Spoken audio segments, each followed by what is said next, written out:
자, 안녕하세요. 저는 오늘 수업을 진행할 교재 육면 파워유형 수학 2의 저자 이주엽입니다.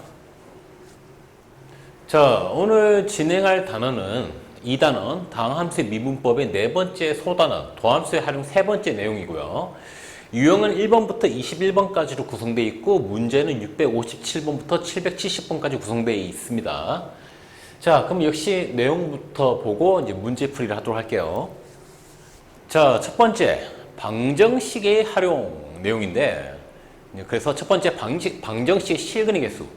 자, 방정식 fx는 0에 서로 다른 실근의 개수는 함수 y는 fx의 그래프와 x축과의 교점의 개수가 같다. 이건 너무나 당연한 내용이죠. 방정식에서 실근. 예를 들어서 x축이 이렇게 있고 fx가 이렇게 있어. y는 fx가. 이게 x축이고요. 자, 그러면 이 fx가 뭐가 된다? 여기 y축으로 잡을게요. 자, 그러면 fx가 0이 된다는 얘기는 즉 이 함수의 y값이 0이 된다. y값이 0이란 거는 x축, y축이 있어서 x축 위에 있는 점들, x축 위에 있는 점들이 바로 y값이 0일 때이기 때문에 이 함수의 그래프와 x축이 만나는 교점, 그게 바로 fx는 0을 만족하는 값이다. 그 얘기를 하는 거죠. 그래서 결국 얘를 만족하는 x값, 실근의 개수는 이 함수의 그래프와 x축이 만나는 교점의 개수와 같다라는 얘기를 하는 겁니다. 알겠죠? 자, 두 번째 내용도 마찬가지인데 fx와 gx가 같다의 서로 다른 실근의 개수는 두 함수 y는 fx와 y는 gx의 그래프의 교점의 개수가 같다. 왜냐하면 두 함수가 같아질 때는 어떨 때? 서로 만날 때니까. 그래서 fx가 있고 이렇게 gx가 있으면 두 녀석이 만날 때 이 교점이 바로 뭐다? fx와 gx가 같아질 때다. 교점이란 거는 말 그대로 이 녀석 위의 점이기도 fx 위의 점이기도 하지만 gx 위의 점이기도 하니까 두 녀석이 같은 값을 가질 때이기 때문에 두 방정식이 같다. fx랑 gx가 같다. 이렇게 표현할 수가 있다는 거죠. 교점은. 이건 너무 당연한 내용이죠. 알겠죠? 자, 그래서 이제 밑에 내용 넘어가면 자, 두 번째 3차 방정식 근의 판별. 자, 3차 함수 fx가 극값을 가질 때 3차 방정식 fx는 0의 근은 극값을 이용할 다음과 같이 판별할 수 있다. 자, 그래서 3차 함수가 x축과 만난 점, fx가 0이 될 때니까 3차 함수 fx가 x축과 만나는 점은 극값을 이용해서 판단을 할 수 있다는 얘기입니다. 자, 첫 번째 극대값과 극소값을 곱했더니 그 값이 뭐더라? 음수더라. 0보다 작더라. 자, 그러면 이 함수 fx는 0, fx는 0의 세 근은 서로 다른 세 실근이다. 자, 무슨 얘기냐면 x축, y축 그렸을 때 fx가 이런 형태면 y는 fx가 자, 이런 형태면 극대값은 여기, 그 다음에 극소값은 여기서 나오죠. 여기. 자, 그러면 극대값, 극대일 때 이 극대값은 양수, 그 다음에 극소일 때 이 극소값은 음수란 걸 알 수 있죠. 자, 그러면 이 함수 자체가 위로 x축의 양의 방향으로 올라갔다가 다시 x축의 아래 부분, 음의 방향으로 내려가서 이렇게 올라가는 형태가 된다. 자, 그러면 이런 식으로 그림이 자연스럽게 그려지기 때문에 이때 이 y는 fx랑 x축과의 교점은 여기, 여기, 여기 세 개가 생긴다. 그 얘기를 하는 겁니다. 위로 x축 위에 올라갔다가 x축 아래 내려가는 형태의 그림이 나와야 이런 식으로 근이 세 개가 생길 수 있다. 자, 이걸 다른 식으로 얘기하면 x축 위로 올라간다는 얘기는 극대일 때 양수, x축 아래로 떨어진다는 얘기는 극소일 때 음수가 되면 된다. 그러면 당연히 위로 올라갔다가 아래로 내려가니까. 그래서 이런 자연스럽게 그림이 그려지면서 x축과 만난 교점이 세 개가 생긴다. 그래서 서로 다른 세 실근이 생긴다는 얘기를 하는 거예요. 알겠죠? 이건 뭐 앞에서도 이제 약간 잠깐 나왔던 내용이긴 하죠. 자, 그 다음에 두 번째 극대랑 극소를 곱했더니 0이더라. 극대랑 극소를 곱했더니 0이 되더라. 자, 그럼 이때는 어떤 경우냐? 이때는 한 실근과 중근을 가지는 경우입니다. 자, 그럼 결론적으로는 실근 하나랑 중근 하나, 총 근이 두 개 있는 거죠. 즉 서로 다른 두 실근을 가지는 경우다라고도 얘기할 수가 있는 경우예요. 자, 극대랑 극소를 곱해서 0이 된다는 거는 극대가 0이거나 또는 극소가 0이거나 이 두 가지 경우를 얘기하는 거죠. 자, 그래서 그래프로 표현하면 어떤 경우냐? 자, 첫 번째, 극대가 0인 경우. 극대가 0이란 거는 이런 식으로 되는 경우죠. 극대가 0이 되는 경우. 자, 그러면 이 극대가 되는 지점에서 x축과 만나고, 그 다음에 여기 또 다른 올라가는 극대를 찍고 극소를 찍고 올라갈 때 여기서 또 x축과 한 번 더 만나죠. 그래서 근이 몇 개? 두 개의 근이 생긴다는 거죠. 여기서 생기는 근은 무슨 근? 중근. 여기는 어떤 한실근. 이 주어진 말도 얘기를 하는 거고요. 자, 반대로 극소가 접하는 경우. 자, 그럼 그래프가 이런 식으로 되는 경우가 있죠. 자, 이때 극소, 여기에서 x축과 접한다. 즉, 이 극소 값이 0이 되는 경우라는 거죠. 극소 값이 0. 극대는 0이 아니고요.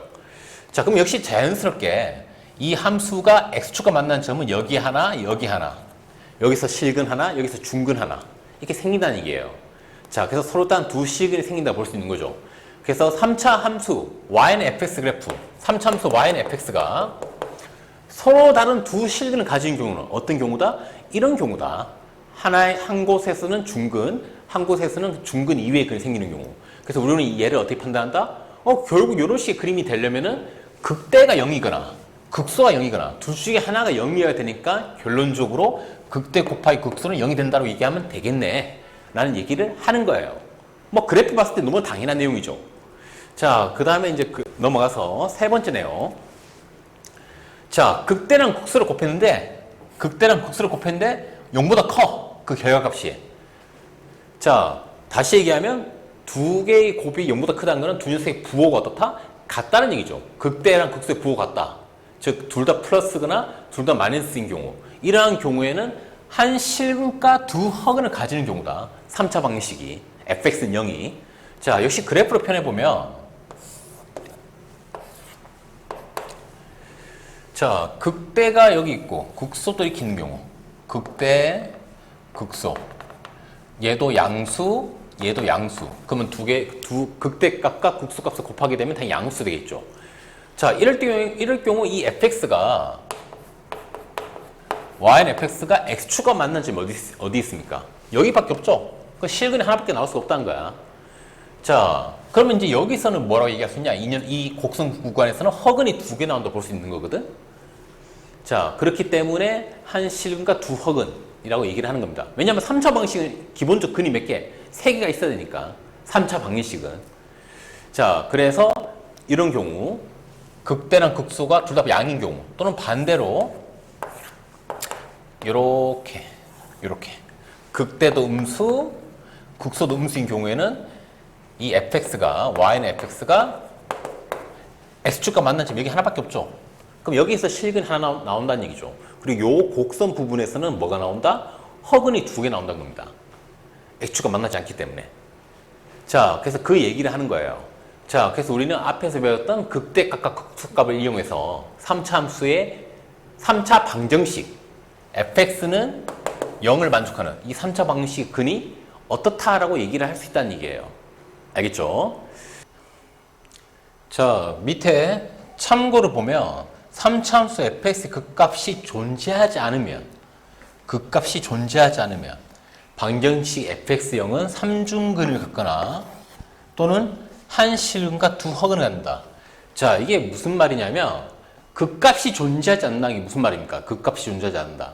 극대값이나 극소값이 없다. 자, 극대값이라는 거는 어느 특정한 구간에서 이렇게 뭔가 주변보다 큰 값이 존재하는 경우가 극대가 존재하는 경우고, 이런 식으로 어느 특정 구간에서 가장 작은 값이 존재하는 이게 이제 극소값이 되는 건데, 자, 이 두 개가 다 없는 경우죠. 자, 그러면 뭔가 이렇게 위로 블록하거나 아래 블록하기 없는 경우, 그 말인즉슨 자, 최고창이 양수인 걸 기준으로 얘기하면, 즉 fx가 ax 세제곱 플러스 bx 제곱 플러스 cx 플러스 d인데 a가 0보다 큰 경우를 기준으로 얘기를 하자면, 자, 어떤 형태일 때냐면은 이런 식으로 계속 증가만 하는 형태. 이런 형태가 바로 극값이 없는 경우입니다. 뭔가 위로 블록하거나 아래로 블록한 게 없는 경우죠. 자, 그래서 최고차이 양수인 경우를 기준으로 얘기를 하자면, 즉, 그 함수가 뭐 하는 함수인 경우, 증가하는 함수인 경우, 증가함수. 함수인 경우에는 극값이 존재하지 않는 거예요. 자, 그러면 얘 같은 경우에는 계속 증가만 하기 때문에 x축과 만난 점이 무조건 몇 개? 한 개 존재할 수밖에 없는 거죠. 그 한 개. 자, 근데 중요한 게 얘가 몇 차 함수? 3차 함수. 3차 함수는 기본적으로 근이 몇 개? 3개가 존재해야 된다. 근이 3개. 자, 즉 내가 말하는 근이란 거는 ax 세제곱 플러스 bx 제곱 플러스 cx 플러스 d라는 이 3차 함수가 0이 될 때 요 방정식을 만족하는 근이 3개는 존재해야 돼요. 3차면은 세제곱이기 때문에.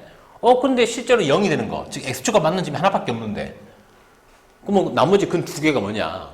그 근 2개에 대한 경우가 2가지 있다는 거죠. 나머지 근 2개도 같은 경우, 즉 예를 들어서 이 녀석이 1이다. 그러면 첫 번째 경우는 일단 x 빼기 1이라는 게 한 개 존재하는데 나머지 근 2개도 다 뭐다? 나머지 근 2개도 다 1이더라. 즉 x 빼기 1이 세제곱인 경우. 요런 형태. 자, 요런 형태의 3중근. 이런 경우는 이제 그냥 중근이 아니라 3중근. 3개의 근이 다 중복된다. 그래서 3중근의 얘기를 하는 거죠. 3개의 근이 전부 다 1로 중복되는 거. 자, 이런 경우가 바로 뭐 하는 경우? x축과 만나는 점이 하나인 거. 딱 하나. 즉, 계속 증가만 하는 형태인 경우죠. 자, 그래서 여기 말하는 이 3중근의 의미가 뭐다? 요런 경우다. 자, 그럼 나머지 한 경우. 자, 근이 하나만 있어. x 빼기 1. 자, 그럼 나머지 이 뒤쪽에서는 뭐가 나온다? 뒤쪽에서는 뭔가 x제곱 플러스 뭐뭐 x 플러스 뭐라는 2차식이 있겠죠. 2차식. 근데 그 2차식이 0이 되는 게 무슨 근? 2차식이 0이 될 때. 이 2차식이 0이 될 때 나오는 근이 바로 허근. 자, 즉 여기서 허근이 몇 개? 2개 나오는 거야. 즉 실근, x는 1이라는 실근 하나랑 여기서 허근 2개. 자, 이렇게 되는 경우도 이런 형태로서 딱 실근이 하나만 존재하는 경우라는 거죠. 계속 증가하면서.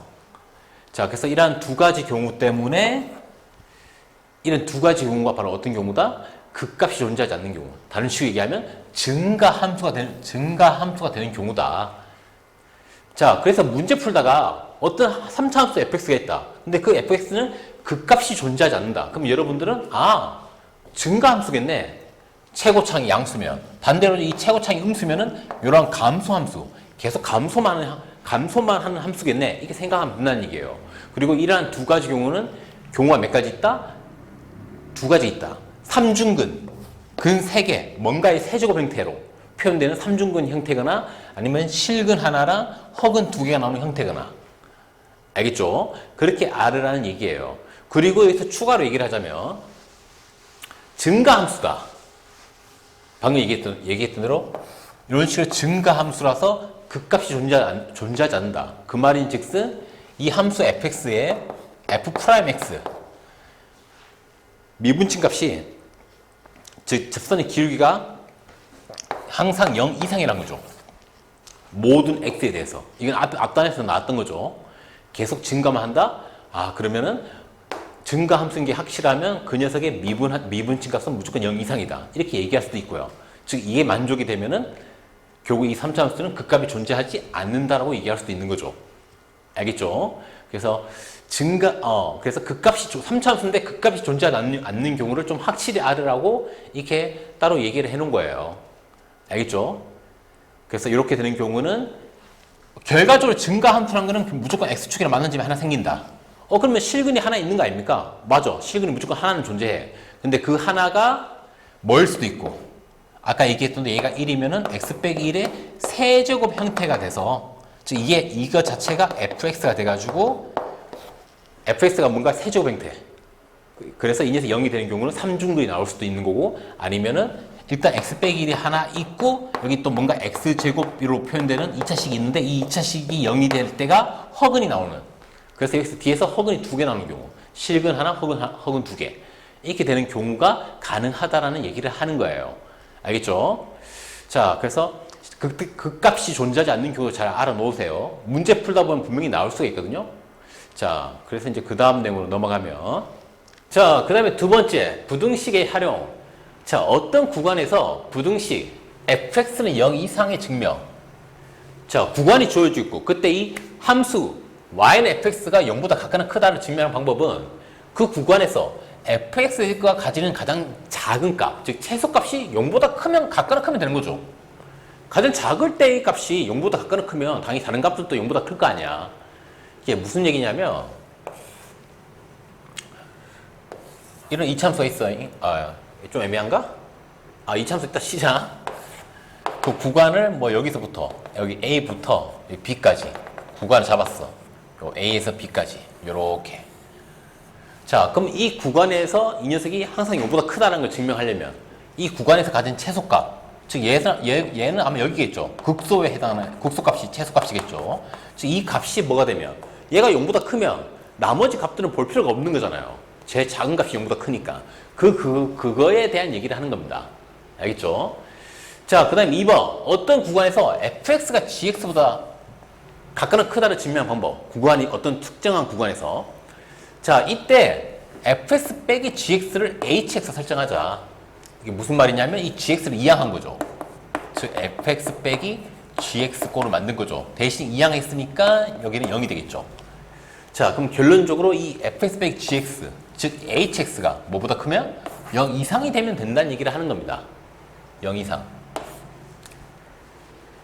그러면 당연히 그 구간에서 0 이상이다라는 게 증명이 0 이상. 근데 이 녀석 자체가 이거 두 개 뺀 거다. 근데 두 개 뺀 게 0 이상인 거는 앞에 게 더 크다라는 얘기죠. 두 개를 빼서 0보다 각각은 크다는 얘기는. 즉 그래서 fx가 뒤에 있는 gx보다 더 각각은 크다가 된다라는 걸 증명할 수 있다는 얘기죠. 알겠죠? 뭐 너무 당연한 내용이죠. 자, 그래서 별 내용은 아니고요. 당연한 내용이고요. 자, 그 다음 내용으로 넘어가면, 자, 세 번째, 속도와 가속도라고 나와 있는데, 자, 수직선 위를 움직이는 점 P의 시각 T, 어떤 시각 T에 대해서 위치 X가 X는 FT로 표현될 때, 즉 위치는 어떤 시각과 관련된 식으로 표현이 가능할 때, 이때 시각 T에서의 점 P의 속도 V, 속도가 영어로 velocity이기 때문에 V를 쓰는 거거든. 그리고 가속도는 acceleration인가 그랬던 것 같은데 어쨌든 첫 글자가 A야, 영어로. 그래서 보통 속도는 V로 표현하고 가속도는 A로 표현하죠. 자, 그러면 속도는 뭐냐? 속도는 dt, dx. 우리가 앞에서 이걸 dx, dt라고 읽는다고 했었죠. dx, dt. 즉 x를 t로 미분했다는 뜻이죠. 미분. 그렇기 때문에 f't로 표현할 수 있다. 자, 이게 무슨 말이냐면 dx, dt는 결국 뭡니까? 델타 t분의 델타 x를 의미한 거죠. 델타 t분의 델타 x. 델타 t는 뭡니까? 델타 t는 시간의 변화량이고요. 델타 x는 지금 x가 위치니까 위치의 변화량이 되겠죠. 위치의 변화량.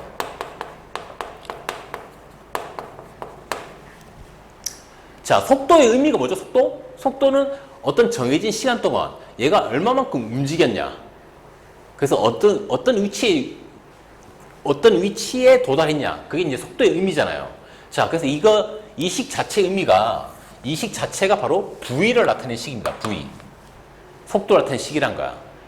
근데 이게 뭐죠? 이 시간의 변화량분의 위치의 변화량. 뭐의 변화량분의 뭐의 변화량. 우리가 앞에서 델타 X, X의 변화량분의 델타 Y. X의 변화량, Y 변화량. 이게 뭐였습니까? 이게 바로 미분이었죠. 미분. 도함수. 자, 그래서 이걸 우리는 어떻게? 요렇게. dy, dx. 그래서 얘는 결국 뭐다? 얘는 결국 f 프라임 x. 이렇게 표현할 수 있었죠. 도함수를 써서. 자, 그래서 이 속도의 의미 자체가 변화량분의 변화량, 즉 미분의 정의랑 똑같기 때문에 미분도 뭐의 변화량분의 뭐의 변화량. 이게 미분의 의미잖아요.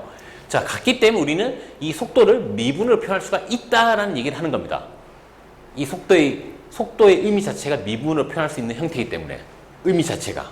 뭐의 변화량분의 뭐의 변화량 이런 의미를 가지고 있는 게 속도이기 때문에 이 속도 자체는 이런 식으로 미분으로 표현할 수 있다. 도함수로 표현할 수 있다라는 얘기를 하는 거예요. 그래서 얘는 결국 뭐다? f 프라임 t 도함수로 표현할 수가 있다라는 얘기를 하는 겁니다. 속도가 가진 의미 자체가 도함수로 표현할 수 있는 형태이기 때문에 이렇게 표현할 수가 있다라는 얘기를 하는 겁니다. 자, 그럼 가속도는 뭘까? 가속도 A. A는 정해진 시간의 변화량분의 뭐의 변화량? 속도의 변화량이 가속도거든요. 가속도는 속도가 얼마나 빨라지냐, 느려지냐, 속도가 어떻게 변화했냐를 나타내는 게 가속도이기 때문에 이게 자체 델타 T분의 델타 V가 바로 가속도의 의미예요. 의미.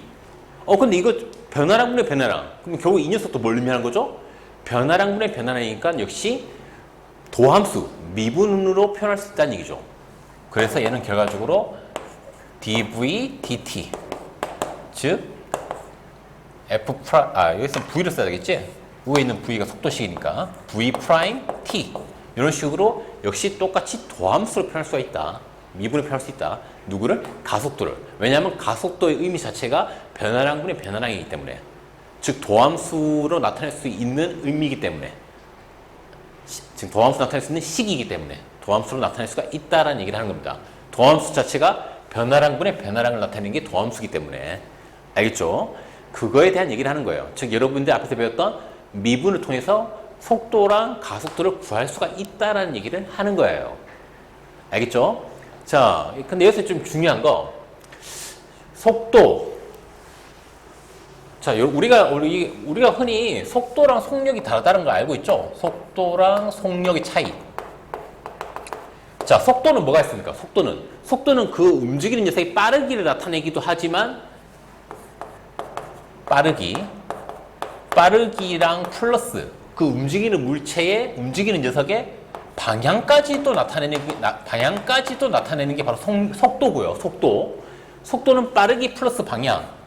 이 두 가지 동시에 나타내는 게 속도고요. 자, 속력 같은 경우에는 속력은 그냥 빠르기만을 나타내는 값입니다. 빠르기.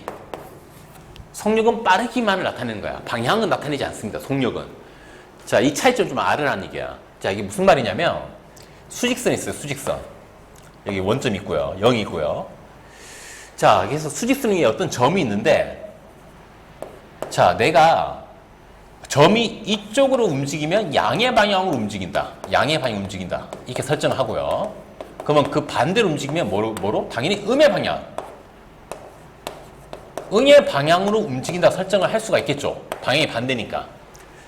자, 그러면 어떤 수직선 위를 움직이는 어떤 점 P가 있는데 그 점 P가 이쪽으로 움직였어. 얼마만큼? 초당 2만큼 움직이는 속도로 움직인다 봤을 때 이때는 속도는 플러스 2가 되는 거고요. 초당 2만큼 움직인다 봤을 때 만약에 이 점이 초당 2만큼 움직이는데 이쪽으로 움직여. 그때 이 점의 속도는 마이너스 2가 되는 겁니다. 방향이 반대로 움직였기 때문에. 그래서 속도는 플러스도 존재하고요. 마이너스도 존재하는 겁니다. 즉 어떤 양의 방향을 정했을 때 그 양의 방향으로 움직이면 그때 속도는 플러스. 그 반대로 움직이면 그때의 속도의 부분은 마이너스 되는 거야. 이게 속도입니다. 속도는 빠르기도 있지만 거기다가 방향까지 나타내고 있는 게 속도예요. 하지만 속력 같은 경우에는 빠르기만을 나타내는 거야. 즉 여기다가 이쪽으로 초당 2만큼 움직이거나 아니면 반대로 초당 2만큼 움직이거나 이때도 속력은 2고요. 이때도 속력이 2입니다. 속력은 무조건 양의 방향, 즉 빠르기만 나타내면 돼요. 자, 다시 얘기하면은 속력은 뭐다? 결과적으로 속력은 빠르기만 나타내면 되는 거기 때문에 속도에다 뭘 씌우게 되면 절대값을 씌우게 되면 절대값 씌웠다는 건 다 양수만 나온다는 얘기지. 그게 바로 뭐가 된다? 속력이 된다. 즉 양의 값만 나온다. 빠르기 자체만 나타내는 거기 때문에 속력은. 자, 이런 식으로 속력을 구한다는 것도 알고 있으면 좋다는 얘기죠. 좋은 게 아니라 알아야 됩니다. 속도와 속력의 차이점. 그리고 속력은 뭐다? 속도의 절대값 씌운 거다. 이거 반드시 아세요. 알겠죠? 왜냐면 이게 당연히 문제로 나오거든요. 뭐 내가 만든 문제도 있고요. 자, 그 다음 내용을 넘어가면 두 번째, 시각에 대한 변화예요. 시간의 변화에 따른 어떤 것의 변화에 대한 얘기를 하는 건데 자, 어떤 물체의 시각 t에서의 길이를 L, 넓이를 S, 부피를 V라고 할 때 시간이 델타 t만큼 경과한 후 길이, 넓이, 부피가 각각 델타 L, 델타 S, 델타 V만큼 변했다고 하면은 시각 t에서의 각각의 변화율, 자, 길이의 변화율, 자, 시간의 변화량분의 뭐의 변화량? 길이의 변화량. 이거 그런데 델타 t는 어디 가까워진다? 0에 가까워진다. 엄청 작아진다는 얘기죠. 시간의 변화량이. 자, 그럼 이게 결국 뭘 의미하는 거다? 변화량분의 변화량. 그 다음에 앞에 리미트. 뭡니까? 미분의 정의죠. 도함수의 정의. 결국 그래서 dl, dt로 표현할 수 있다는 거죠. 시간의 변화량에 따른 길이의 변화량. 이런 식으로 즉 미분으로 표현할 수 있다는 얘기를 하는 거예요. 즉 미분하면 된다는 얘기입니다. 길이의 변화량은. 자, 넓이의 변화율. 역시 델타 x분의 델타 x. 시간의 변화량 분의 넓이의 변화량인데 리미트. 델타 t는 0으로 보낸다. 즉 이게 자체 의미가 뭐다? 이게 바로 미분의 정의이기 때문에 그러면 결국 넓이의 변화량도 미분으로 표현할 수 있겠구나. 즉 ds, dt로 표현할 수 있겠구나. 그 얘기를 하는 거고요. 부피도 마찬가지죠. 변화량분의 변화량. 근데 밑에 거는 엄청 0이 가까워 보이는 리미트 델타 t는 0이 가까운 것을 보낸다. 그럼 이 의미 자체가 뭐다? 이 의미 자체가 바로 미분을 나타내는 거기 때문에 dv, dt 이런 식으로 우리는 미분을 써서 그 변화율을 구할 수 있겠구나 라는 얘기를 하는 거예요.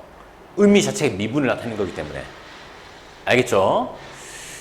자, 그래서 이거 좀 더 정확히 얘기를 하자면 델타 t분의 델타 l만 얘기해 볼게요. 그 다음에 리미트 델타 t는 0이다.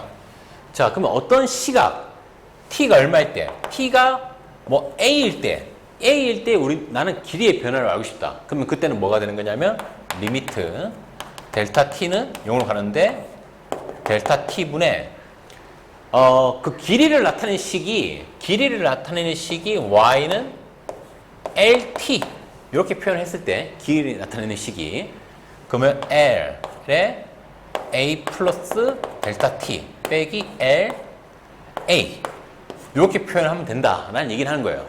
그러면 이 시간이 점점 0이 가까워지면 남는 건 a밖에 없으니까 이 a라는 시간에 대한 이 길이의 변화율 즉 l 프라임 a 이게 된다는 얘기를 하는 겁니다. 알겠죠? 자, 결과론적으로 미분하면 된다는 얘기를 하는 거예요. 미분하면 된다. 어떤 시간에 대한 변화율을 알고 싶으면 그게 길이든 넓이든 부피든 간에. 자, 전부 다 밑에는 dt. 왜냐하면 우리는 시간의 변화에 따른 길이, 넓이, 부피를 알고 싶은 거니까 dt. 밑에는 dt, 위에는 이제 만약에 길이면 dl, 넓이면 ds, 부피면 dv. 이렇게 해서 표현해 주면 되는 거고요. 알겠죠? 이 밑에 쪽에 dt가 될 수밖에 없는 거는 다 시간의 기준이기 때문에 시간에 따라서 어떻게 변화했냐 나타내는 거기 때문에 다 밑에 그 분모에 해당하는 부분은 다 dt가 되는 거고요.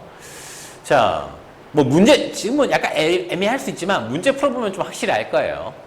알겠죠? 그래서 변화량분의 변화량. 결과적으로 뭐의 변화량분의 변화량은 우리가 어떻게 계산하면 된다? 얘는 결과적으로 얘는 미분이다. 미분으로 계산할 수가 있다. 변화량분의 변화량 형태면 우리는 앞에서 배웠던 미분을 써서 계산할 수가 있다는 얘기를 하는 겁니다. 그게 어떤 거든 간에 길이의 변화든 넓이 변화든 부피의 변화든. 알겠죠?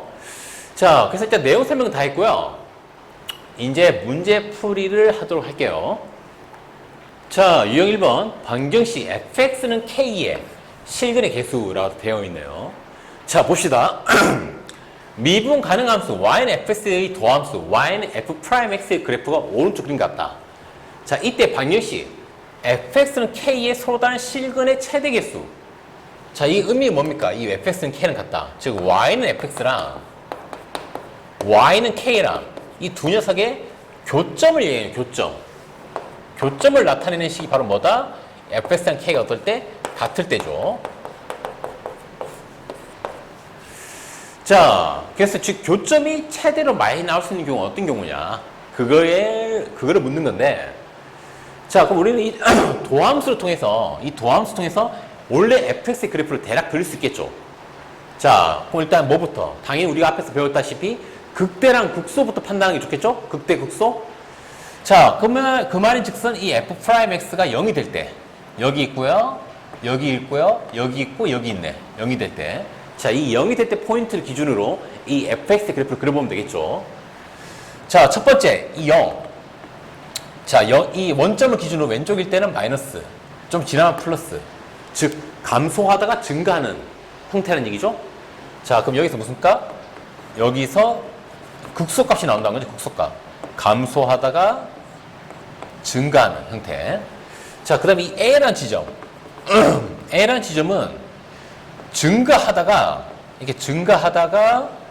약간 멈칫하는 지점이죠. 왜냐하면 이 순간적으로 미분이 0이니까 약간 멈칫하는데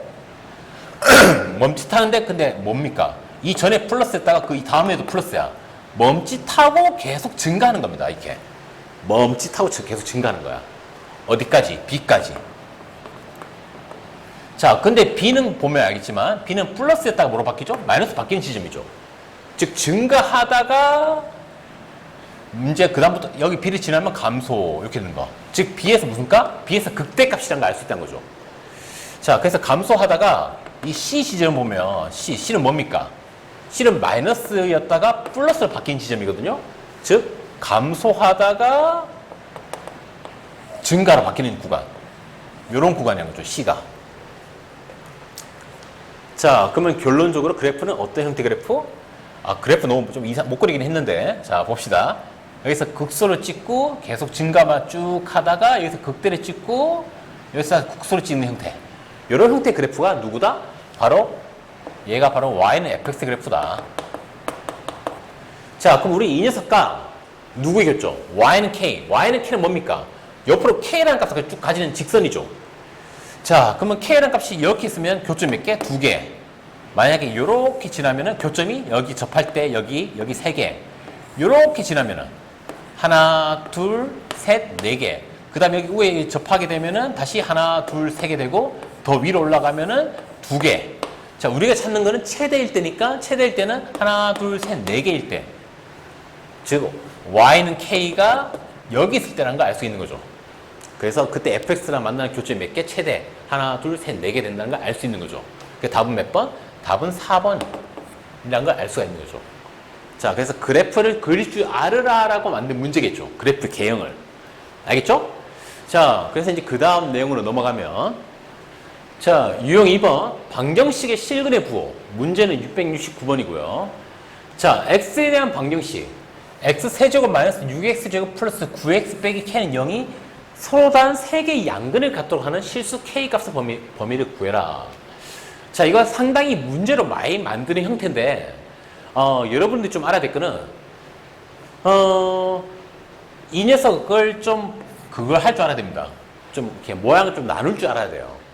이게 무슨 말이냐면, 얘를 x세제곱 빼기 6x제곱 플러스 9x랑 마이너스 k를 넘기면 k. 이렇게 모양을 표현할 줄 알아야 된다는 얘기예요. 자, 그럼 이렇게 표현했다는 건 다시 뭘 얘기하느냐? y는 x세제곱 마이너스 6x제곱 플러스 9x랑 y는 k. 이 두 녀석의 뭘 찾는 거? 교점을 나타내는 식이다라고 판단할 수 있어야 된다는 얘기예요. 그래 문제 풀기 쉽거든요. 자, 그러면 교점을 나타낸다는 거는 결국 여러분들은 이 녀석의 그래프와 요 그래프의 만나는 점을 찾으면 된다는 얘기죠. 즉, 이 녀석의 그래프의 개형을 그릴 줄 알면 된다는 얘기를 하는 겁니다.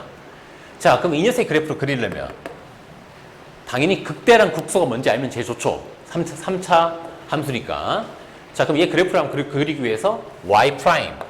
여기서 y''은 이 녀석의 y를 나타내는 거예요. 알겠죠? 그래서 미분치게 되면 3x제곱 마이너스 12x 플러스 9가 되네요. 알겠죠? 자, 얘는 이제 3으로 묶으면은 x제곱 마이너스 4x 플러스 3.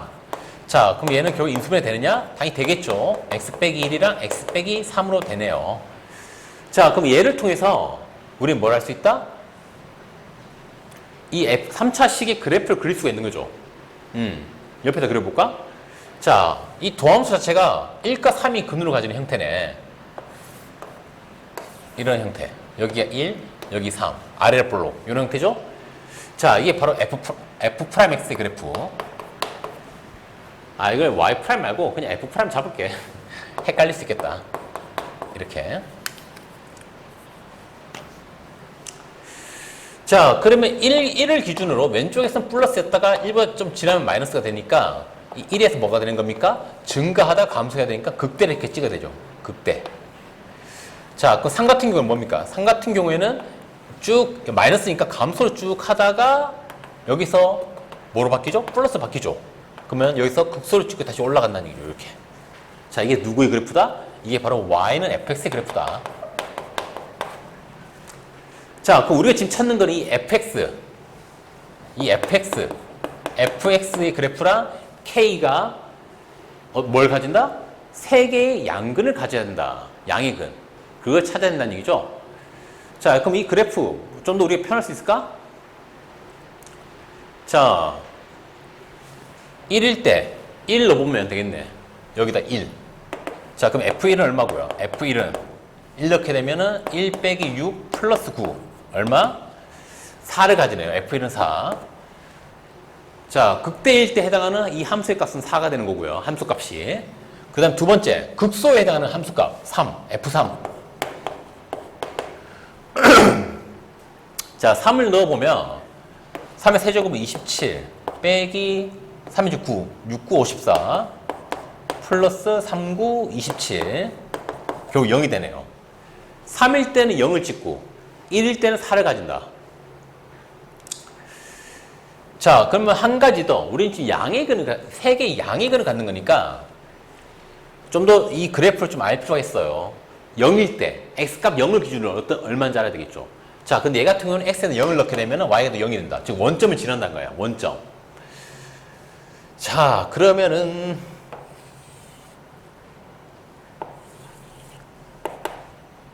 x축, y축 1일 때 얼마 지나고 4라는 값을 가지고요. 그때 값 4. 그래서 3일 때는 0이라는 값을 가진다. 즉 x축에 있다는 얘기죠. 그리고 0일 때, x가 0일 때는 원점을 지난다. 요렇게. 요러한 그래프란 걸 알 수 있다는 거죠. 자, 그럼 우리 요러한 그래프와 누가 만나는 점? y는 k가 만나는 그 교점 3개가 양근을 가져야 된다. 자, 그럼 이 그림상에서는 k가 이렇게 지나면 되는 거죠. y는 k가. 그러면 여기서 교점 양 하나, 여기 교점 하나, 역시 양수, 여기서 교점, 역시 양수. 그래서 어디까지? 0이 되기 전까지 가능한 거죠. 0이 되는 순간, 이 y는 k가 0이 되는 순간, x축 자체가 되는 순간 교점은 2개밖에 되지 않는 거죠. 마찬가지로 뭐가 되는 순간? 4가 되는 순간. 4가 되는 순간도 교점이 이렇게 2개밖에 되지가 않고요. 우리는 서로 다른 세 양근이 돼야 되니까 이 4랑 0 사이를 움직여야 되겠죠. 이 k가. 자, 그래서 k의 범위는 0보단 크고 4보단 작다가 된다는 걸 그래프를 통해서 알 수가 있는 거죠. 자, 그래서 이런 식으로 여러분은 그래프를 그릴 줄 알아야 된다는 얘기를 하는 거예요. 알겠죠? 게다가 여기서 물은 건 양의 근이기 때문에 x값 0일 때 이 함수 가진 값이 뭔지도 알아야 되고요. 알겠죠? 처음에 약간 어렵게 느낄 수 있는데 결과적으로 그래프 그려서 판단할 줄 알아라는 얘기를 하는 거예요. 자, 그래서 답은 이게 답이 되겠죠. 자, 넘어갈게요. 자, 이번에 유형 3번 3차 방정식 근의 판별 서로 다른 세 실근. 자, 문제 677번이고요. x에 대한 방정식 x세제곱 플러스 3x제곱 빼기 3은 k가 서로 다른 세 실근을 갖도록 하는 종수 k의 개수를 구해라 라고 되어 있네요. 자, 얘 같은 경우에는 얘도 좀 k를 좀 옮기면 좋을 텐데 뭐 방법은 이 상태에 풀 수도 있긴 하고요. 이 왼쪽 거의 그래프랑 이 녀석이랑 따로 분리해서 생각해도 되고 아니면 k를 한 줄에서 넘겨서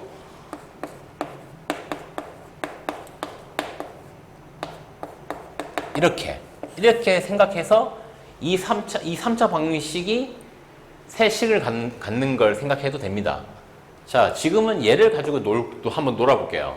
자, 그래서 이 식 자체를 fx로 잡을게요. 자, 왜? 당연히 미분하려고. f'x를 구해보려고요. 자, 그러면은 3x제곱, 그 다음에 2가 앞으로 가면 플러스 6x, 그 다음에는 없네요. 이게 끝이네요. 굉장히 심플하죠? 자, 얘는 3x를 묶으면 x 플러스 2가 되죠? 자, 그럼 이 이차함수의 그래프를 그리면 어떻게 됩니까? 이차함수 그래프 그려보면 이런 식의 형태가 되겠네요. 0이랑 마이너스니까 여기가 마이너스 2, 여기가 0. 어디로 불러? 아래로 불러. 최고차 양수니까. 자, 이게 바로 f 프라임, y는 f 프라임 x의 그래프다. 자, 그럼 우리 얘를 통해서 역시 누구의 그래프? fx의 그래프를 예상할 수가 있는 거죠. fx를. 자, 마이너스 2일 때, 그러면 대략 여기가 y축인 거죠? y축. 여기가 y축, x축. 자, 마이너스 2일 때 뭐가 됩니까? 마이너스 2일 때 플러스에다 마이너스, 즉 증가하다 감소. 그러니까 마이너스 2에서 뭘 찍는다? 극대를 이렇게 찍는다는 얘기죠. 극대를 찍었다가 이 0일 때 뭐가 되죠? 마이너스에서 플러스, 즉 감소하다가 증가로 바뀌는 이 0에서 이런 형태가 바로 y는 fx 꼴이다. 자, 그래서 우리가 원하는 거는 이 녀석이 몇 개의 실근, 서로 다른 세 실근 0이 될 때, 자, 0이 된다는 거는 x축과 만난 점을 의미한 거죠. x축과 만난 점. 이런 식으로 x축과 만난 점이 몇 개? 이렇게 서로 다른 세 실근 3개 되기 원한다. 자, 이렇게 되려면 당연히 어떤 일이 발생해야 된다? 극대일 때의 부호랑 극소일 때 부호가 어떻게 돼야? 반대가 돼야 되죠. 양이었다가 음이 되거나 반대로 음이었다가 양이 되거나 해야 올라갔다 내려갔다 반복되기 때문에 서로 다른 세 실이 나올 수 있다. 자, 그래서 이건 우리 앞에서 어떻게 얘기했었다? 극대값과 극소값을 곱해서 그 결과가 0보다 어떻게 되면 작으면 서로 다른 세 식을 가지게 된다고 얘기를 했었죠. 기억나죠? 자, 그럼 우리 이제 알잖아요. 어디서 극대가 나오고 어디서 극소 나오는지. 자, 극대값은 x가 얼마일 때? 마이너스 2일 때. 자, 여기다 마이너스 1을 넣어보자는 거죠. x 마이너스 1을. 자, 그러면 마이너스 8, 마이너스 2 제곱은 4니까 플러스 12, 그 다음에 마이너스 3, 마이너스 k. 이게 극대값 곱하기 극소값. 극소값은 x가 얼마일 때? 0일 때 나오니까 x 0 넣게 되면 나오는 거는 마이너스 3 빼기 k. 자, 이 두 개를 곱한 게 뭐가 되면 0보다 작으면 된다. 자, 그러면 정리해보면 얘는 얼마 되니? 마이너스 11, 마이너스 k 플러스 1이 되고요. 얘는 마이너스 k 빼기 3이 되네요. 그 두 개의 곱이 0보다 어떻다? 작아야 된다. 자, 약간 2차 부등식으로 생각하려면 이 마이너스를 끄집어내면 좋겠죠. 끄집어내게 되면 얘는 k 빼기 1, 얘는 k 플러스 3이 되고요. 마이너스를 둘 다 끄집어냈으니까 마이너스는 없어진다 생각하면 되니까 부등호는 그냥 그대로 0보다 작다. 이렇게. 자, 2차 부등식. k 빼기 1과 k 플러스 3 곱한 게 0보다 각각 작다는 거는 k 값의 범위는 큰 놈과 작은 놈이 사이가 되면 되죠. 여기서 말하는 큰 놈과 작은 놈은 이 각각의 항을 0으로 만드는, 이거 항이라고 얘기하면 안 되는데, 이 각각을 0으로 만드는 값을 얘기하는 거죠. 얘가 0 되려면은 k 빼기 1이 0 되려면 k는 1, k 플러스 3이 0 되려면 k는 마이너스 3이니까 작은 거는 마이너스 3, 큰 거는 1. 이런 식으로 k 범위가 설정이 된다는 얘기죠. 즉 극대랑 극소를 곱해서 0보다 작다를 만족하는 k의 범위는 요거. 즉 요 녀석이 바로 우리가 찾는 뭐다? 서로 다른 세 식을 가지는 경우이다 라는 얘기를 하는 겁니다. 자, 우리는 근데 문제에서 내가 종수 k 개수를 구하라고 했으니까 이걸 만족하는 종수는 마이너스 2, 마이너스 1, 0 몇 개? 3개라는 걸 알 수가 있죠. 왜냐하면 등호가 없으니까, 등호 있으면 안 되니까. 자, 그래서 답은 3이 되겠습니다. 3개. 자, 넘어갈게요. 자, 이번에 유형 4번 3차 방정식 근해 판별 한 실근과 중근 이렇게 되어 있네요. 문제 681번이고요. 자, x에 대한 방정식 2x 세제곱 마이너스 3x 제곱 빼기 10x 플러스 k는 0이 서로 다른 두 실근. 자, 3차식인데 3차 방정식인데 실근이 두 개밖에 없다. 자, 어떤 경우입니까? 어떤 경우? 일단 그래프로 따져보면은 3차 방정식이 어떤 형태? 이렇게 되거나 아니면은 이렇게 되거나 그래서 실근이 여기 하나, 여기 하나. 접할 때 하나. 얘도 접할 때 하나는 여기 하나. 두 개. 이런 경우가 서로 다른 두 실근을 가지는 경우라고 얘기했었죠. 자, 그리고 이런 경우는 우리가 어떻게 얘기할 수 있다? 극소가 0이거나 극대가 0이거나 둘 중에 하나가 0인 경우다. 다시 얘기하면 극대값 곱하기 극소값이 뭐가 되는 경우? 0이 되는 경우라고 얘기했었죠. 둘 중에 하나는 반드시 0이 돼야 되니까. 자, 그래서 이 내용으로 문제를 풀면 된다는 얘기예요. 자, 그러면 극대값과 극소값을 구하기 위해서 우리는 당연히 뭘 해야 된다? 미분을 쳐야 되겠죠. 자, 요 식을 fx로 잡아놓고 f'x를 구해보면 f'x를 구해보면 자, 미분 치면은 3이 앞으로 가면 6x제곱 그 다음에 2가 앞으로 가면 마이너스 6x 자, 그 다음에 x는 그냥 사라지면 되니까 마이너스 12 자, 얘도 꼴이 좀 예쁘죠? 6으로 묶게 되면은 x제곱 빼기 x 빼기 2 자, 얘는 인수분해 하게 되면 x 빼기 2랑 x 플러스 1로 인수분해 된다는 걸 쉽게 알 수가 있죠. 자, 그럼 이 2차 방정식을 역시 또 그래프로 표현해보면 요렇게 얘가 0 되는 경우는 2랑 마이너스 1일 때니까 여기가 마이너스 1, 여기가 2라고 볼 수 있겠네요. 자, 그럼 얘를 토대로 역시 y축 이쯤 있다 보면 되나? y축? 자, 얘를 토대로 원래 이제 fx 근데 뭐 굳이 그래프 안 그려도 되지 않을까? 이제는 왜냐면 마이너스 1을 기준으로 마이너스였다가 플러스였다가 마이너스 즉 여기가 무슨 값?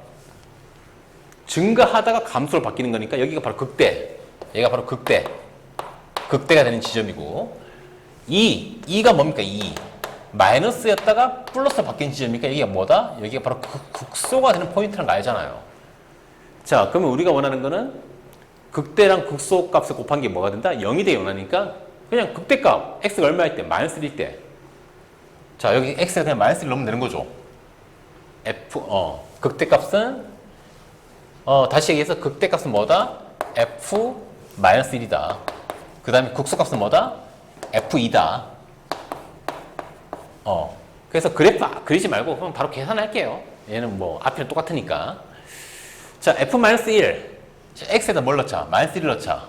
자, 그렇게 되면은 마이너스 2랑 x 마이너스 1 이렇게 되면 빼기 3이랑 또 마이너스 1 이렇게 되면 플러스 12랑 플러스 k 이게 바로 극대값. 자, 그 다음에 f2 극소값은 2를 넣게 되면 2의 세제곱은 8이니까 16 그 다음에 2의 제곱은 4니까 빼기 12 그 다음에 마이너스 24 플러스 k 이렇게 된 거죠. 얘는 지우자 일단. 자, 그래서 극대값, 극소값 즉 요식에다가 마이너스 1을 넣었을 때랑 2를 넣었을 때 자, 그래서 우리가 원하는 거는 이 극대랑 극소를 곱한 게 뭐가 되길 원한다? 0이 되길 원한다. 알겠죠? 자, 그럼 식을 정리해보면 얘는 K를 앞에 쓸게. 보기 좋게. 12 빼기 5. 7. 플러스 7. 자, 얘도 K를 앞에 써주고, 마이너스 12. 4. 마이너스 20이네?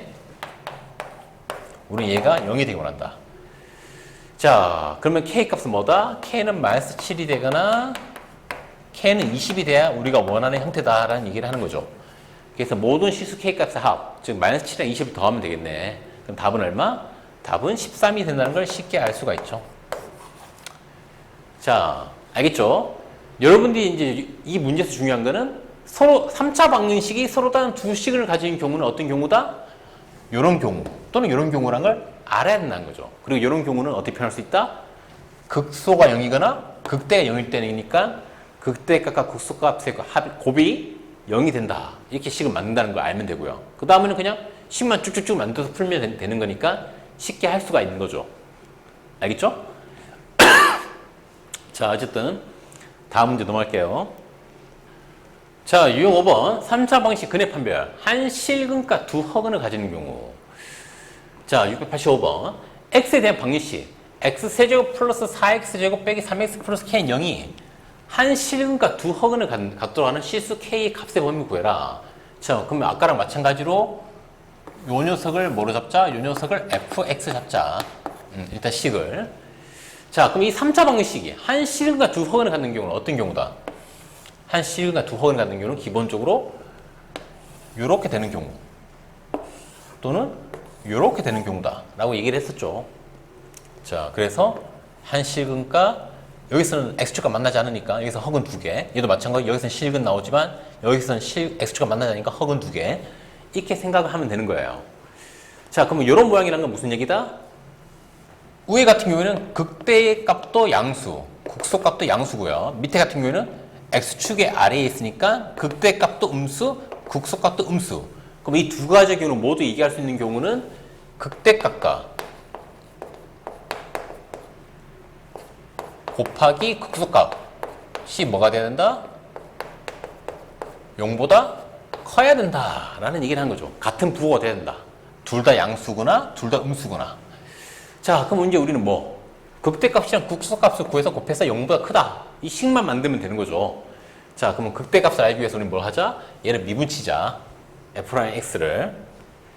자, 그러면 f'x는 뭐가 됩니까? 미분치면은 3x제곱 플러스 8x 빼기 3 이게 되는 거죠.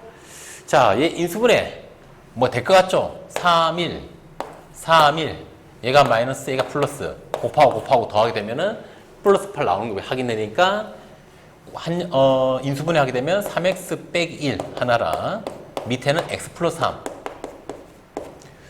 자, 그러면 얘가 0이 되는 경우는 어떤 경우? x가 3분의 1일 때는 마이너스 3. 자, 그럼 그래프로 그려보면은 이렇게 여기는 마이너스 3, 여기는 3분의 1이라는 걸 알 수가 있죠. 자, 그러면 마이너스 3을 기준으로 봤을 때 플러스였다가 마이너스, 3분의 1을 기준으로 봤을 때는 마이너스였다가 플러스. 즉 마이너스 3에서 무슨 값? 극대값.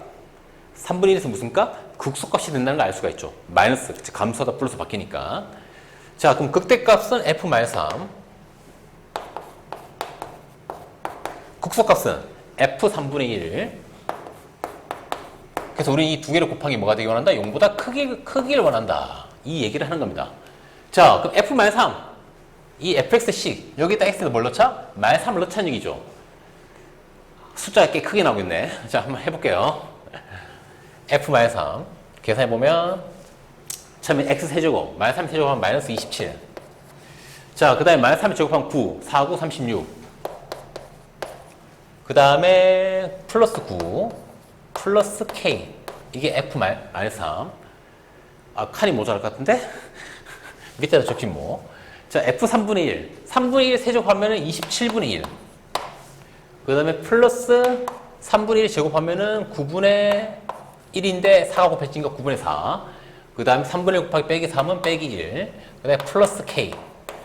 자, 그래서 우리는 이 두 개의 곱이 뭐가 되기 원한다? 0보다 크기 원한다. 자, 그러면 식을 정리해보면 위의 식 같은 경우에는 k를 앞에 써주면 45에서 27 빼는 거잖아. 그럼 18 플러스 18. 밑에 식 같은 경우에는 조금 거시기하네. 9분의 4 9분의 4는 3, 9, 27 27분의 12. 자, 그럼 두 개 더하면 27분의 13에서 1을 뺀다. 1은 27분의 27이잖아. 즉 13에서 27 빼면은 14. 즉 빼기 27분의 14가 되겠네요. 이렇게. 밑에 거 같은 경우에는. 자, 우리는 이 두 개를 곱해서 0보다 크게 원한다. 자, 2차 부등식에서 0보다 크다는 얘기는 이 각각의 값을 0으로 만드는 값을 기준으로 봤을 때 큰 놈보다 크고 작은 놈보다 작아야 된다. 자, 앞에 게 이 k 플러스 18이 0이 되려면 k는 마이너스 18. 뒤에 게 0이 되려면 k는 27분의 14.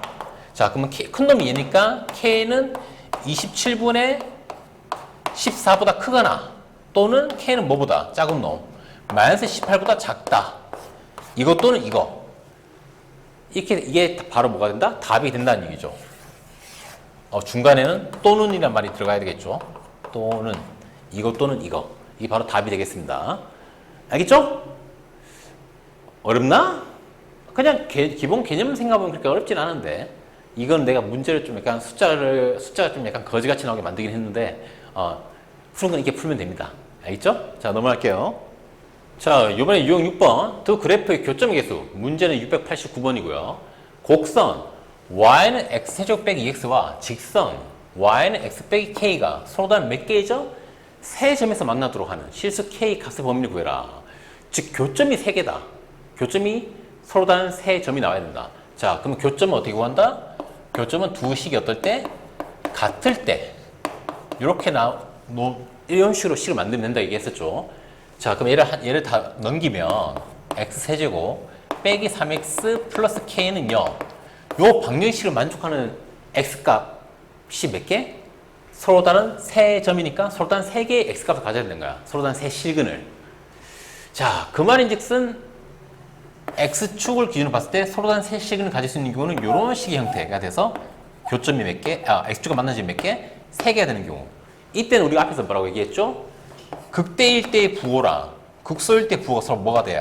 반대가 돼야 된다. 그래서 우리는 얘를 극대값 곱하기 극소값이 뭐가 되는 경우? 음수가 되는 경우라고 얘기를 했었죠. 앞에서. 그러면 서로 다른 세 식을 가진다.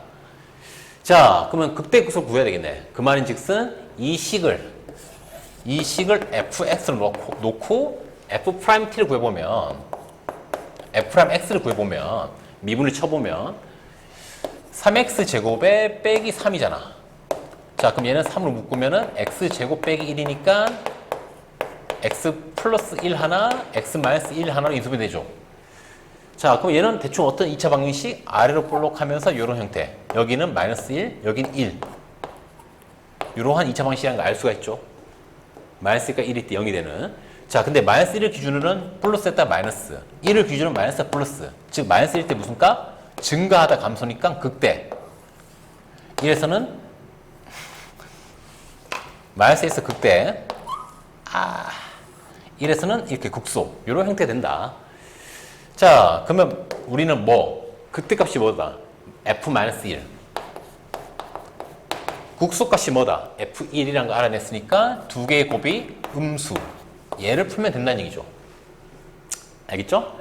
자, f-1은 뭡니까? 여기다가 x에다 마이너스 1을 넣은 거. 마이너스 1 넣게 되면 마이너스 1 플러스 3 플러스 k 곱하기 f1은 1 넣게 되면 1 빼기 3 플러스 k. 우리 얘가 0보다 작길 원한다.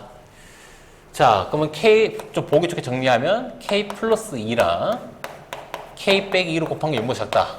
자, 2차 분식, k가 2차 분식.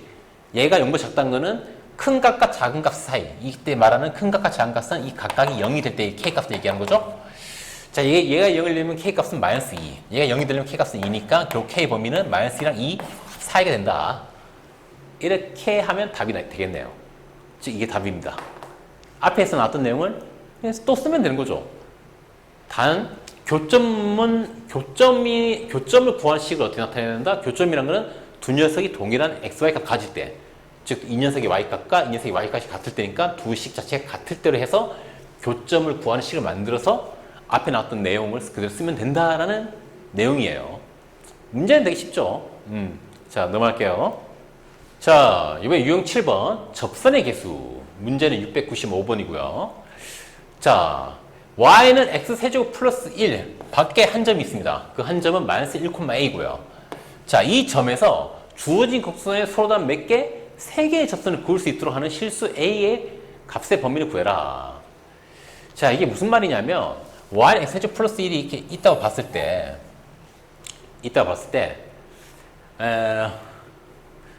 점의 위치를 어떻게 잡아야 되나? 내가 이 문제 만들 때 되게 생각을 많이 했었는데. 자, 이 점에서 이 곡선에 3개의 접선을 그을 수 있다는 거야. 3개의 접선. 이렇게 접선을 끊고, 이렇게 끊고, 또 어딘가에 이게 되게 어딘가에 또 끌 수 있는데? 이게 점의 위치. 내가 이거 그래프 그리면서 문제 만들었었거든? 이게 되게 애매해. 그래프 그리기가. 그래서 x제곱 플러스 1로 한 것도 아마 그런 이유 때문에 내가 한 건데, 왜냐면 이런 이런 일반적인 형태로는 곡선 3개를 끊기가 쉽지가 않거든요. 그래프를 그려보면 y는 x제곱 플러스 1이 어떤 녀석이냐면 이런 식의 여기 사실 좀 더 넙디디 해야 되는데 이런 그래프거든. y는 x제곱 플러스 1이 자, 그럼 마이너스 1,a래. 여기 어떤 지점에서 여기서 끌 수 있는 접선이 몇 개다? 3개다. 뭐, 요렇게 한 개, 뭐, 요렇게 한 개, 요렇게 뭐, 여기 되게 높이 올라가는 어떤 지점이 있어. 자, 이렇게 3개 접선을 끌 수 있다. 이때 실수 a 값의 범위를 구해라. 라는 문제입니다. 이거 사실 그래프로 표현하기는 되게 힘들어요. 난 문제 만들 때 그래프를 그리긴 했었지만, 그때 어떻게 그렸었는지 잘 기억은 나진 않아. 정확히. 자, 그럼 해봅시다. 일단은 이 문제에서 필요한 건 접선의 방정식이 필요하다는 걸 알 수 있죠. 왜냐하면 3개의 접선을 그어야 되니까. 자, 그럼 우리는 접선의 방정식 구해야 되겠네. 접선의 방정식 구하는 건 우리 앞에서 배웠죠. 자, 근데 지금 문제는 우리가 이 접선의 방정식을 구해야 되는데 주어진 게 접점이 아니라 어떤 한 점, 그 접선이 지난 한 점이 주어진 거지. 곡선 밖에. 자, 앞에서는 이런 경우는 우리가 어떻게 그 문제를 풀었었죠? 접점을 뭐로 설정해서? 접점을 t, x가 t일 때 y값은 t 세제곱 플러스 1 이렇게 접점을 설정해서 문제를 풀었었죠. 접점을 설정해서. 자, 그 다음에 이제 뭐 구하고? 당연히 접점에서의 기울기, 즉 접선의 기울기. 즉 이게 미분친 거. 미분친 거에다가 t 이런 거. 접점에 x값을 넣은 게 바로 그 접점에서의 기울기죠. 자, 얘 미분치면 뭡니까? 미분치면은 3이 앞으로 가고 3t제곱 이게 끝이네. 어차피 1은 사라지니까. 이게 바로 이 접점 t에서의 접선의 기울기. 자, 그럼 이 두 개를 써서 우리는 뭘 만들 수 있다? 접선의 방정식을 만들 수 있는 거죠. y 빼기 접점의 y값은 기울기 곱하기 x 빼기 접점의 x값. 됐죠? 이런 식으로 만들 수 있어요. 이 바로 이 접선의 기울기. 근데 이 녀석이 지난 점이 있다. 몇 콤마 몇. 마이너스 1,a라는 점을 지난다. 그 말인즉슨 x에 뭘 넣고 x에 마이너스 1 넣었을 때 y값은 뭐가 나와야 된다? y값은 a가 나와야 된다. 이 얘기를 하는 거죠. 그쵸? 자, 그러면 식을 정리해 보면 a 빼기 t 세제곱에 빼기 1은 마이너스 1 곱하면 마이너스 3t 제곱에 마이너스 1 곱하면 마이너스 3t 세제곱 이렇게 되겠네요. 그쵸? 자, 그러면 이 왼쪽에 오른쪽에 있는 것들을 다 이항해서 식을 정리해보면 플러스 3t 제곱 근데 마이너스가 있으니까 2t 세제곱 얘는 플러스 3t 제곱이 되고 그 다음에 플러스 a 빼기 1은 0 이런 식의 t에 관한 몇 차 방식? 3차 방식이 나온다는 거죠. 이때 t가 뭡니까? t가 바로 접점이죠, 접점. 근데 이게 문제에서 보면 서로 다른 3개의 접선을 그을 수 있다는 거는 그 접점이 몇 개? 접점도 3개 나온다는 얘기죠. 접점도 3개. 이렇게 뭐 여기 해서 사실 이건 좀 되게 올라가야 돼. 접점이 3개 나와야 된다. 접하는 건 접점이 3개. 즉 지금 접점의 x값이 t니까 이 t값이 몇 개? t값이 3개 나와야 된다는 거야. 즉 이 t에 관한 3차 방정식을 만족하는 t값이 서로 다른 3개 나와야 된다는 거죠. 자, 그 말인 즉슨 이 왼쪽에 있는 식을 이걸 ft로 잡았을 때 이 ft가 0 되는 거, 즉 x축과 만나는 점이 서로 다른 3개가 나와야 된다는 거죠. 자, 이 ft는 t가 3차식이고 최고차 양수니까 대략 이런 형태 돼야 된다. 그래서 x축과 만난 점이 이렇게 3개 나와야 된다. 자, 우리가 이걸 판단하는 방법이 뭐였죠? 이걸 판단하는 방법은 극대값과 극소값이 부호가 서로 반대가 돼서 올라갔다 내려갔다 해야 이렇게 x축과 만난 점이 3개 나오니까 우리가 앞에서 어떻게 표현했다? 극대값 곱하기 극소값이 음수가 돼야 된다라고 앞에서 얘기를 했었죠. 서로 다른 세 식이 나오려면. 자, 그럼 이 녀석의 뭘 찾아야 돼? 극대값, 극소값 알아야 되겠죠? 그럼 당연히 뭘 하자? 미분치자. f't를 구해보면 6t제곱 플러스 6t 얘는 사라지고 끝. 자, 그럼 얘는 뭐로? 6하고 t를 묶어내주면은 t 플러스 1이 되잖아요. 그럼 얘는 어떤 2차 방식? 아래로 볼록한 2차 방식인데 얘가 0 될 때랑 얘가 0 될 때를 생각해 보면은 0하고 마이너스 1이니까 여기가 마이너스 1, 여기 0. 자, 그 말은 마이너스 1에서 무슨 값? 극대값이 나오죠. 왜냐하면 플러스였다가 마이너스 바뀌니까. 여기서는 마이너스에서 플러스 바뀌니까 극소값이 나오는 거고요. 그럼 결국 우리가 구해야 될 거는 극대값 f-1이랑 극소값 f0 이 두 개를 곱한 게 0보다 작아야 된다. 이렇게 된다는 얘기죠. 결론적으로. 알겠죠?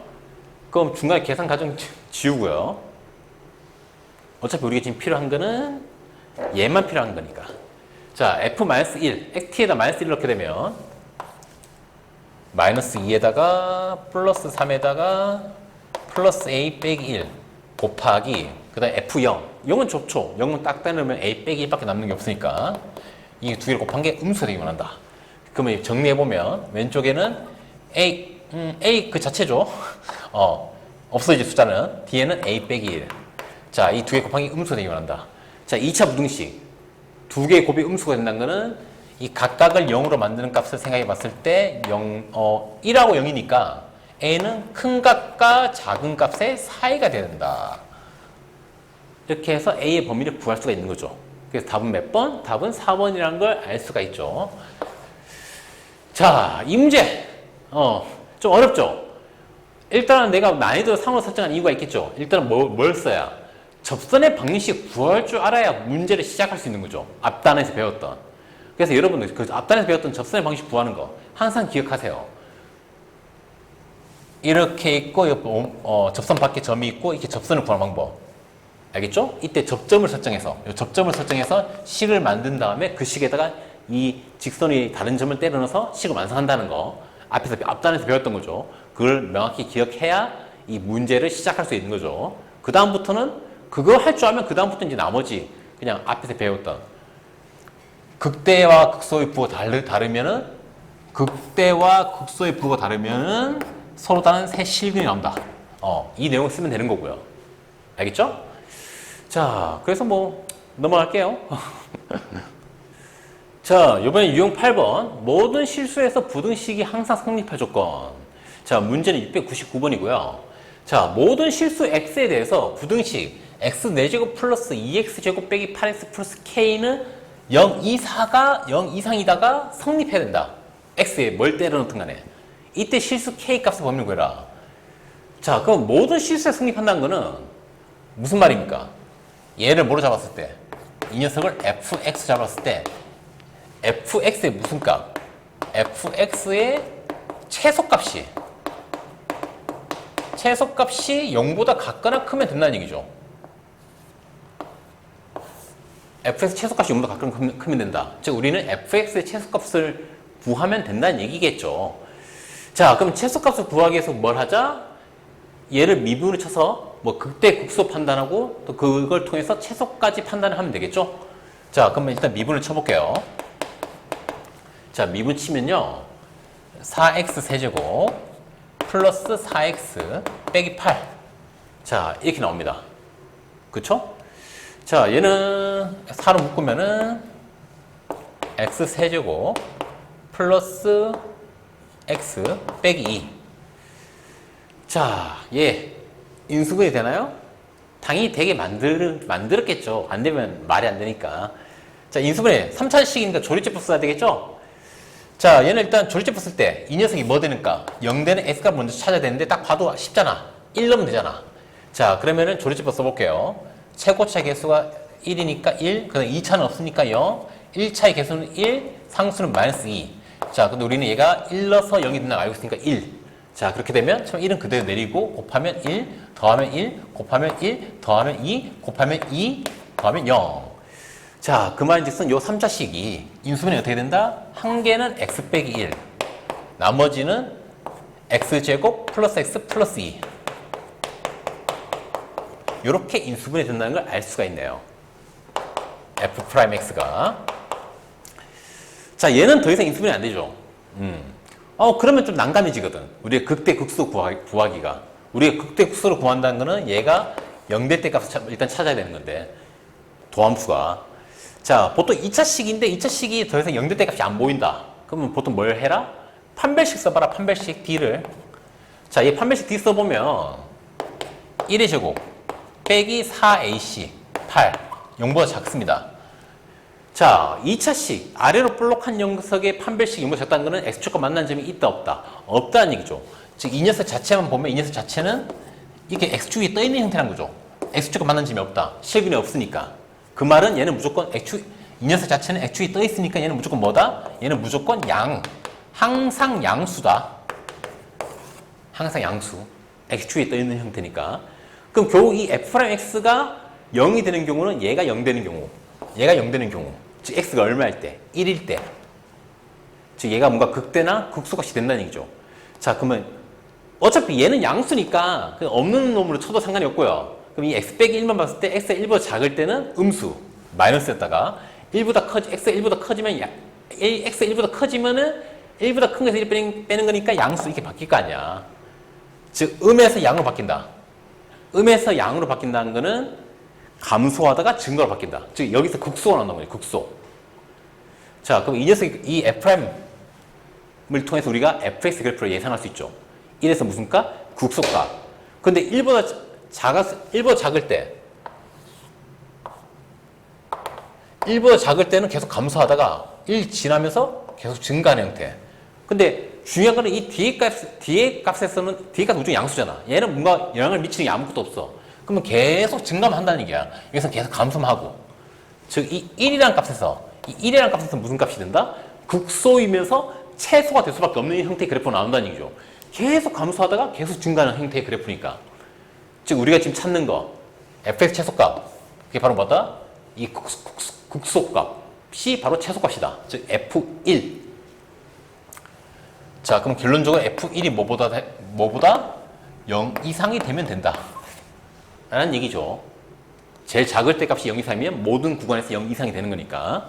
자, 그럼 여기다가 x에다 뭘 때려넣게 되면 1을 넣게 되면은 1 플러스 2 마이너스 8 플러스 k가 0 이상이다. 자, 그럼 k는 뭐 이상이다? 5. 이게 되겠네요. 됐죠? 그래서 k는 5 이상이 되면 되겠습니다. 쉽죠? 약간 여기서 어렵게 느낄만 한 부분은 이제 미분 쳤을 때 3차식인데 인수분이 안 되는 부분이 있다. 그러면 얘를 보통 인수분이 안 되는 부분이 안 되는 2차식이 있으면 꼭 판별식을 보통 확인을 해봐. 무조건. 왜냐하면 보통 특수한 경우로 일부러 이렇게 문제를 만드는 경우가 되게 흔하거든. 문제 만드는 사람들이. 나도 그렇고. 자, 그러면 얘가 판별식 너무 작다. 그럼 얘는 항상 양수란 얘기네. 그럼 결국 이 녀석이 0 되는 경우는 앞에 것만 보면 되겠네. 이런 식으로 문제에 접근을 하라는 겁니다. 알겠죠? 자, 넘어갈게요. 자, 이번에 유형 9번. 주어진 구간에서 부등식이 항상 성립할 조건. 증가, 감소의 활용. 이렇게 되어 있죠. 문제는 706번이고요. 자, x가 0보다 클 때, x가 양수일 때, 부등식, x세제곱 플러스 3x제곱이 k보다 크다가 항상 성립하도록 하는 실수 k의 최대값을 구해라. 자, 이거는 x의 범위가 주어져 있으니까, 그래프를 그리는 게 좋겠죠. 자, 누구 그래프? fx를 x세제곱 플러스 3x제곱으로 잡을게요. 알겠죠? 얘도 방법이 두 가지 있긴 한데, 그게 두 가지가 뭐냐면, fx를 이렇게 잡고, 그 다음에 y는 k를 잡아서, 이 함수가 이 k라는 직선보다 크다. 그걸 만족하는 게 x가 0보다 크다 일 때다. 이렇게 각각 그래프 생각해서 하는 방법도 있고, 아니면 이 k를 이항해서 x세제곱 플러스 3x제곱 마이너스 k가 0보다 크다가 x는 0보다 크다 해서 성립한다. 이렇게 판단하는 방법도 있고요. 그래프를 따로 생각해서 푸는 방법이랑 k를 넘겨서 이렇게 하나로 만들어서 생각하는 방법이랑 이렇게 보통 풀이가 두 가지 방법이 있습니다. 뭐 자기 편한 대로 쓰면 되는데, 그냥 이해하면 그냥 하나로 보는 게 편하려나? 그건 사람마다 달라가지고, 그럼 나는 밑에 걸 풀어볼게요. 이게 따로 보는 게 아니라. 알겠죠? 자, 그럼 일단 우리는 이 녀석의 뭘 알아야 돼? 그래프 형태 좀 알아야 되니까 얘를 뭐로 잡자? fx 잡고요. 미분을 쳐볼게요. f'x를. 자, 그러면 3x제곱 플러스 6x 이렇게 되겠죠? 어차피 k는 상수니까 미분치면 없어지고요. 자, 그러면 얘는 뭐로 묶으면 3x를 묶게 되면 x 플러스 2가 되잖아요. 자, 그 말인 즉슨 얘는 그래프로 표현하게 되면 이런 형태의 그래프가 된다는 얘기죠. 마이너스 2가 여기, 0이 여기, 부호 변화는 플러스 마이너스 플러스니까 마이너스 2에서 극대, 0에서 극소, 감소하다 증가니까 그거를 알 수가 있는 거죠. 알겠죠? 자, 0보다 크다 해서 항상 성립해야 된다. 그러면 대략적으로 그래프를 그려보면 얘를 통해서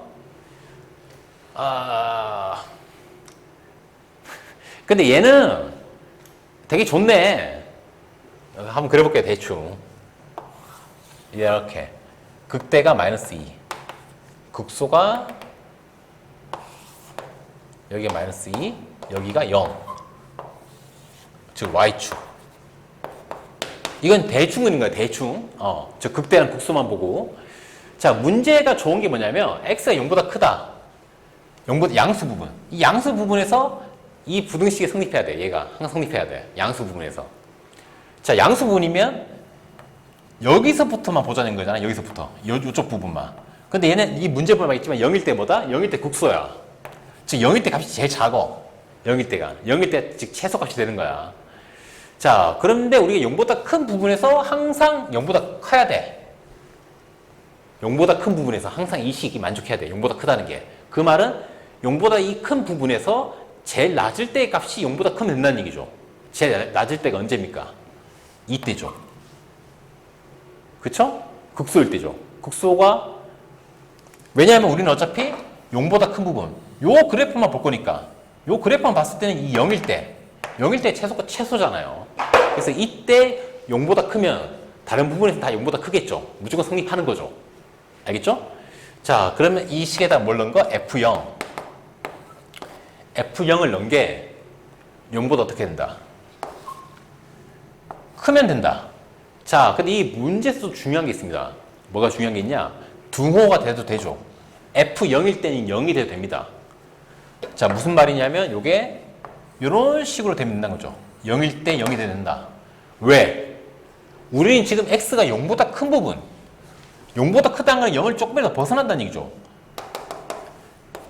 x가 f0일 때 0, 즉 원점을 지나면 x가 조금이라도 커지게 되면 그때 나오는 y값도 0보다 무조건 커지게 되겠죠. 그래서 0보다 크다를 만족할 수 있게 된다는 얘기야. 어차피 우리가 지금 쓸 수 있는 범위는 0보다 클 때이기 때문에 0일 때를 포함하지 않기 때문에 그렇기 때문에 0일 때는 0이 돼도 상관이 없다는 얘기를 하는 겁니다. 0일 때 0이 되면은 조금만 더 커지면 0보다 커지니까. 알겠죠? 그래서 F0일 때 0이 돼도 된다. 자, 즉 여기서 0을 넣게 되면 마이너스 K는 0보다 같거나 크면 된다. 자, 양변에 마이너스 곱하게 되면 K는 0보다 같거나 작으면 된다. 그러면 실수 K 최대값은 얼마? 0이란 걸 알 수가 있죠. 알겠죠? 자, 어렵나? 쉽게 생각해서 그래프, 개형을 좀 판단할 수 있어라라는 얘기예요. 쉽게 얘기해서. 그래프를 그릴 줄 알아라.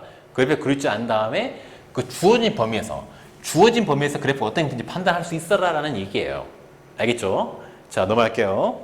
자, 이번에 유형 10번. 주어진 구간에서 무등식 항상 성립할 조건, 최대 최소의 활용, 이렇게 되어 있죠. 문제는 712번이고요. 자, 두 함수. fx는 요런 꼬라지. 3차식. gx는 옆에 있는 x제곱 플러스 x 빼기 1이라는 2차식 형태. 자, 그리고 주어진 범위. x는 0과 3 사이에서 fx가 gx보다 크다. 같거나 크다가 항상 성립해야 된다. 요 주어진 범위에서. 이렇게 만족하도록 하는 실수 k의 최소값을 구해라.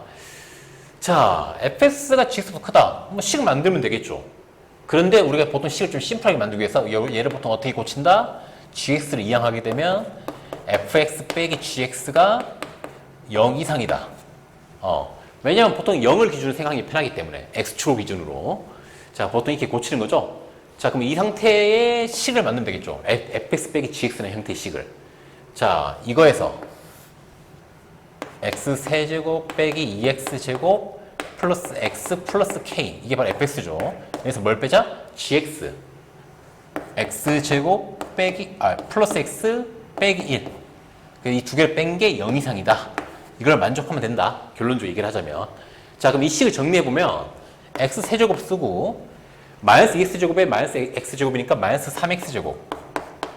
그 다음에 플러스 x에서 마이너스 x 빼면 x는 날아가고 남은 거는 k 빼기 빼기. 즉 k 플러스 1. 얘가 0 이상이다라는 형태식이 나오는 거죠. 자, 알겠죠? 자, 그러면 역시 우리는 이 녀석 요 식을 이미 fg 다 썼으니까 얘를 hx로 잡고요. 요 식을. 자, 이 녀석이 그래프를 판단해야 되겠죠. 그래프를 그릴 수 있어야 되니까 당연히 뭐 하자? 미분을 쳐서 h'x 구해서 극대 국수를 구해야 되겠죠. 그래프 모양 알려면. 자, 미분 치면은 3x제곱. 그 다음에 몇 x? 마이너스 6x. 끝. 어차피 k는 상수니까 없어지겠죠. 미분 치면. 자, 그럼 얘는 3x를 묶으면은 x 빼기 2가 되겠네요. 자, 그럼 얘는 2차 함수가 어떤 꼬라지? 요런 꼬라지.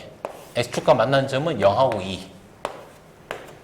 플러스 마이너스 플러스 바뀌니까 0에서 무슨 값? 증가하다 감소하니까 극대. 여기서 극대. 2에서 무슨 값? 감소하다가 증가로 바뀌니까 여기서 극소.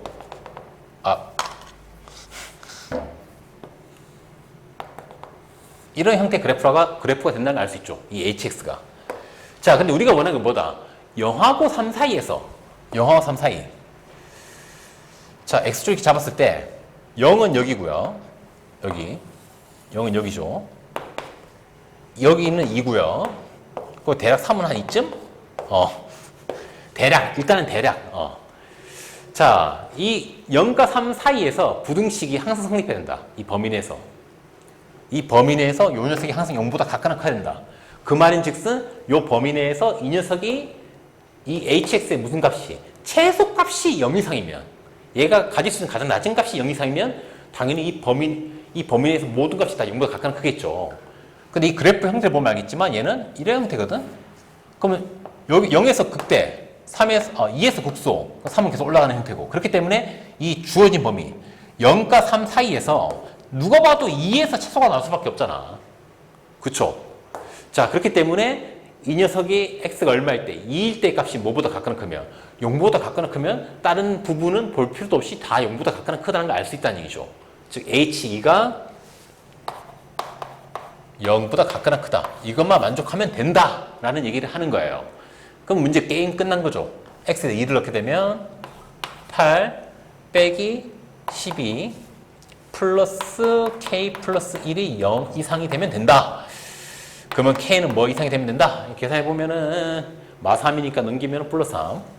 그럼 k는 3 이상이 되면 된다. 끝. 이때 실수 k 최소값은 3이랑 같을 때. 그래서 답은 몇 번? 3번이란 걸 쉽게 알 수가 있는 거죠. 그쵸? 자, 넘어갈게요. 자, 유형 11번 속도. 문제는 717번. 자, 원점을 출발해요. 수직선 위로 움직이는 점 P의 시각 T에서 위치 X가 이렇게 표현된다. 그래서 T가 얼마일 때? 4일 때. T가 4일 때 점 P의 속도가 13이다. 이때 상수 A 값을 구해라. 자, 우리가 앞에서 속도는 뭐였습니까? 위치를 x로 했을 때 dx, dt 이렇게 표현하면 된다 했었죠. 자, 얘는 결국 뭐다? x라는 식을, x로 표현된 식을, x에 대한 식을, 즉 위치에 대한 식을 t로 미분하면 된다 라는 얘기를 하는 거죠. x에 대한 식, 위치에 대한 식을 시간으로 미분하면 된다 라는 얘기입니다. 지금 위치, 즉 x에 가는 게 이거거든, 이거. 자, 그래서 이 식을 뭐로? 미분을 하자는 얘기죠. t로. 자, 이 식을 ft로 잡았을 때 우리가 뭘 하면 된다? f't를 구하면 얘가 바로 뭐다? 얘가 바로 속도 v가 된다 라는 얘기를 하는 거예요. 알겠죠? 자, 그래서 보통 그 속도에 관한 식은 그냥 vt라고 많이 쓰는데 vt. 자, 이 속도에 관한 식은 바로 이 녀석을 미분한 식이다 라는 얘기를 하는 거예요. 자, 그러면 쟤를 미분하면 지금 t로 미분해야 되겠죠? t. 자, 당연히 t에 관한 식이고요. 그럼 미분하게 되면 3t제곱 플러스 2at 빼기 a가 되겠네요. 이게 바로 속도에 관한 식이 되는 겁니다. 알겠죠? 자, 근데 여기 이 문제에서 아직 a 때문에 식이 완벽하지가 않죠. 그래서 힌트를 준 게 있죠. t가 얼마일 때? t가 4일 때 속도가 13이다. t가 4일 때.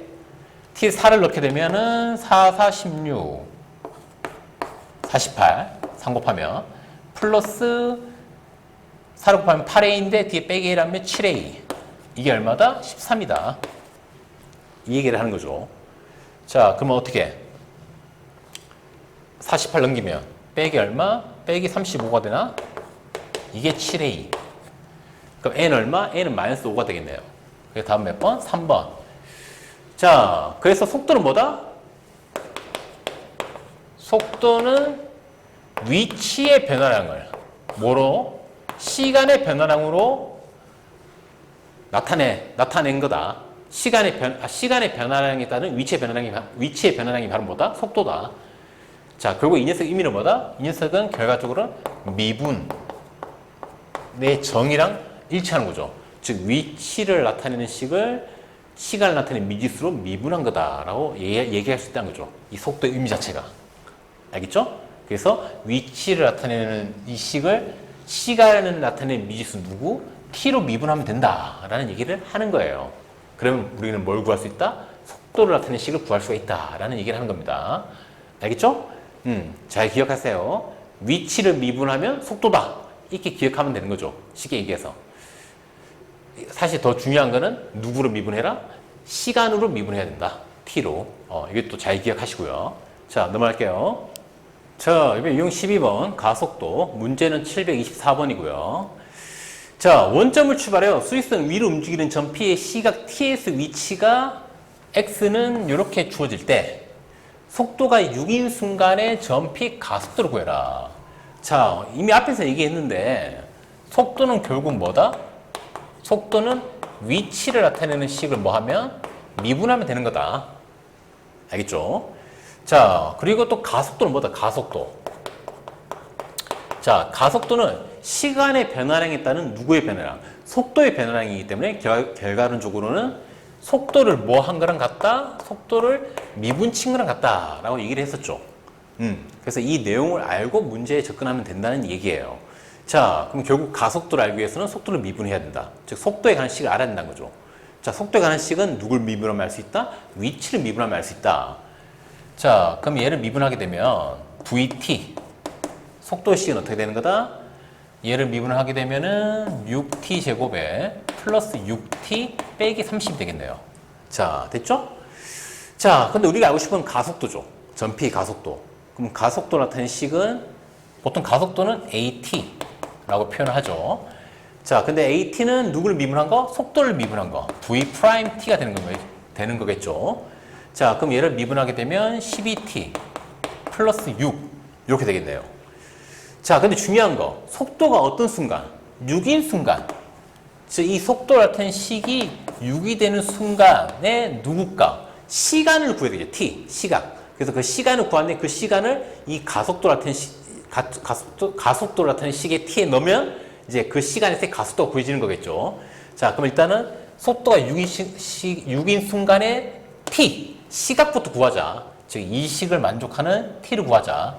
자, 그럼 6을 이항하게 되면은 6t 제곱 플러스 6t 빼기 36은 0. 6을 나눠주게 되면 t 제곱 플러스 t 빼기 6은 0. 자, 이거 인수분해하게 되면 t 플러스 3이랑 t 빼기 2는 0. 이렇게 되겠네요. 자, 그럼 t 값은 마이너스 3이 되거나 2가 돼야 되는데 마이너스 3은 쓸 수가 없겠죠. 시간이잖아요, 시각. 시각의 음수가 될 수는 없잖아요. 자, 그래서 t는 얼마? 2라는 걸 알 수 있죠. 즉, 속도가 6이 되는 순간에 t는 2다. 그럼 t를 알았으니까 그 t를 가속도 나타내는 식에 때려 넣게 되면은 12 곱하기 2는 24. 24 더하기 6은 얼마? 30이 되겠네요. 그래서 가속도는 얼마? 30이다. 끝. 자, 뭐 별거 없죠? 결국 이 관계를 알으라는 내용이겠죠. 속도는 위치를 미분한 거, 그다음에 가속도는 속도를 미분한 거. 알겠죠? 자, 그래서 이제 그 다음 문제 넘어갈게요. 자, 유형 13번 속력의 최대값. 문제는 728번이고요. 자, 수직선 위로 움직이는 점 P의 시각 T에서의 위치가 FT는 이렇게 주어져 있다. 자, 이때 T는 얼마에서 얼마 사이? 0과 3 사이에서 점 P의 속도의 최대값을 A, 속력의 최대값을 B라 하자. 이때 A 플러스 B 값 구해라. 자, 일단 이 문제에서 제일 중요한 거는 속도와 속력의 차이점을 알아야 되는 거죠. 자, 속도는 뭐라고 했습니까? 속도는 방향성이 있는 거죠. 양의 방향, 음의 방향.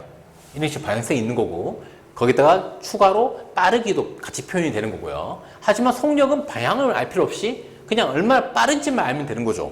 그렇기 때문에 우리가 보통 속력은 어떻게 표현한다? 속력은 빠르기만 알면 되기 때문에 속도의 값에다가 절대값을 씌운 거다. 즉 플러스 마이너스 변화가 없는 거죠. 무조건 양수값 나오는 거죠. 원래 양의 방향을 오른쪽 잡았으면 속도가 플러스 때는 이쪽으로 움직인다는 뜻이고 속도가 마이너스 때는 반대로 움직인다는 뜻이 되는 거지만 절대값 씌워버리면 그냥 빠르기만 나타내게 되는 거거든. 방향성이 없어지기 때문에. 자, 그래서 이걸 알아야 된다 라는 게 이제 이 문제 포인트고요. 자, 그럼 역시 일단은 뭐 속도부터 알아야 되겠죠. 속도를 알아야 절대값 씌워서 속력을 구할 수 있으니까. 자, 속도는 뭐였다? 속도는 위치를 나타내는 식을 t, 시각으로 미분한 거였다. 자, 근데 그 지금 위치를 나타내는 식이 얘니까 얘를 미분하게 되면 vt는 3t제곱 마이너스 6t 빼기 4가 되겠네요. 알겠죠? 자, 뭐 얘가 인수분해가 되냐? 인수분해 되면 좀 그리기 편하잖아. 근데 인수분해가 안 될 것처럼 보이니까 완전 제곱식을 써서 3 묶으면 t제곱 빼기 2t 빼기 4. 자, 그러면 t 빼기 1의 제곱에서 빼기 1을 해야 요망이 나오는 건데 앞에 3이 곱해져 있으니까 빼기 3. 그러면 결국 빼기 7이 되겠네요. 자, 그럼 이 녀석의 그래프를 그려보면 1일 때 마이너스 7이 꼭지점이 있는 형태네요.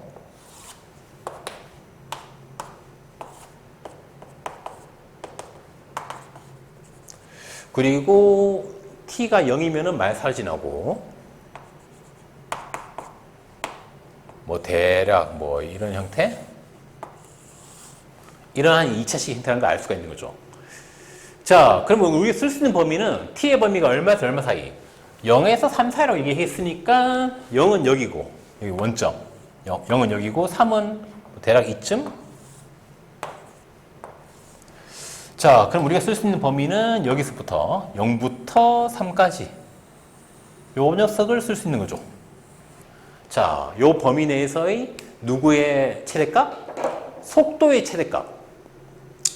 자, 당연히 꼭지점이 1이니까 1에서 멀리 떨어질수록 값이 큰 값을 가지니까 0일 때에 비해서는 3일 때 당연히 큰 값을 가지겠죠.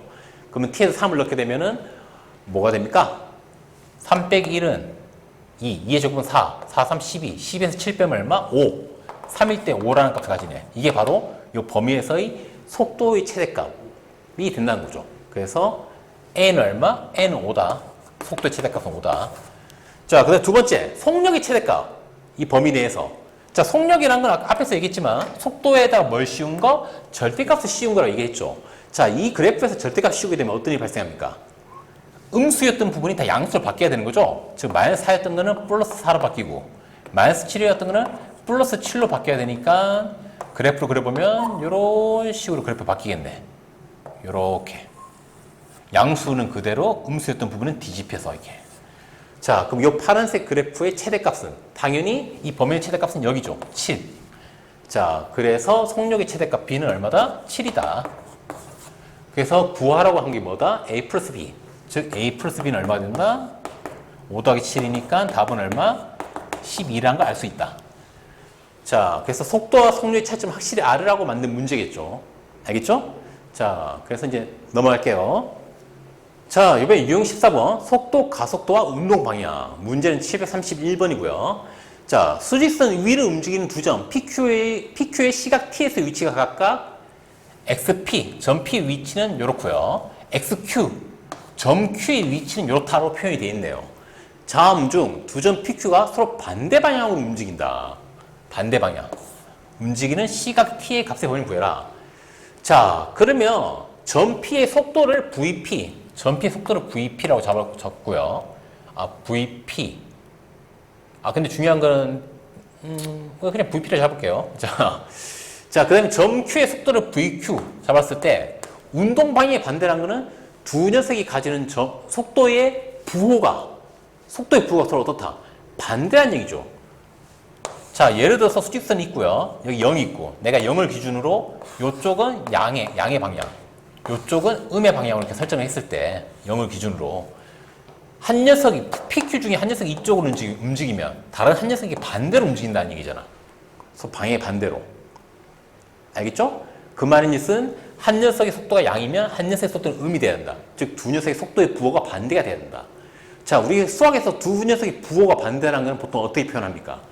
두 값을 곱했을 때 음수가 되는 경우를 두 녀석의 부호가 반대인 경우를 보통 표현을 하죠. 그래서 여러분들은 이 경우를 찾으면 된다는 얘기죠. 알겠죠? 자, 속도 VP. 속도는 당연히 위치를 미분하면 되죠. T로. 자, 지금 위치를 나타내는 식이 이 녀석이니까 얘를 미분하게 되면은 VP는 2T 빼기 2가 되겠네요. 자, 그 다음에 VQ.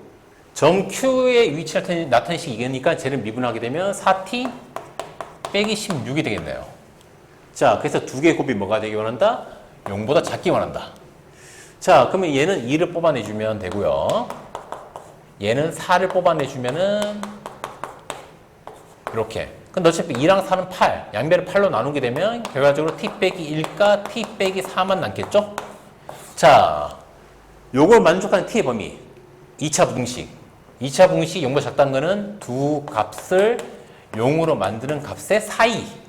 즉, t는 얼마랑 1이랑 4의 사이가 된다. 이렇게 t의 범위가 나오네요. 답은 몇 번? 3번이 되겠습니다. 자, 그래서 반대 방향으로 움직인다는 것은 속도의 부호가 어떨 때? 속도의 부호가 반대일 때. 부호가 반대라는 얘기는 두 값을 곱했을 때의 결과물이 음수다. 그걸 할 줄 알으라는 얘기겠죠. 자, 쉽죠? 자, 넘어갈게요. 자, 이번에 유형 15번. 정지하는 물체의 속도와 움직인 거리 그리고 시간. 문제는 737번이고요. 자, 직선 도로를 달린 자동차가 제동을 건 후에 T초 동안 움직인 거리. 딱 브레이크 밟고 그 다음에 멈출 때까지 움직인 거리가 바로 뭐다? 요렇다. 알겠죠? 자, 이 자동차가 제동을 건 후 정지할 때까지 걸린 시간을 구해요. 시간. 걸린 시간. 자, 정지한다. 자, 일반적으로 어떤 물체가 정지한다는 것은 그 물체의 속도가 어떻게 되는 경우? 속도가 0이 되는 경우죠. 정지한다는 것은. 움직이지 않는다는 거. 속도가 0일 때죠.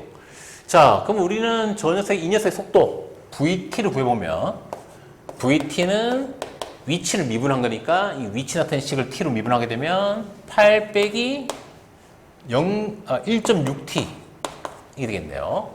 그쵸? 자, 근데 우리가 지금 찾는 거는 정지, 즉 속도가 0이 될 때, 얘가 0이 될 때 지금 찾고 있는 거죠? 자, 그러면 T는 당연히 얼마? 딱 봐도 5죠. T는 5. T는 5. 아, T가 5가 됐을 때 정차하는구나. 즉, 브레이크 밟고 딱 5라는 시간이 딱 5초가 딱 지나면 정지하는구나. 그래서 답은 얼마? 5가 되겠습니다. 끝. 쉽죠? 자, 넘어갈게요. 자, 이번에 유형 16번. 위로 던진 물체의 위치와 속도. 문제는 740번이고요. 한준이가 지면으로부터 35m 위치에서 35m 그러니까 이렇게 지면이 있으면 여기 어딘가에 한준이가 35m 지점에 서 있는 거죠.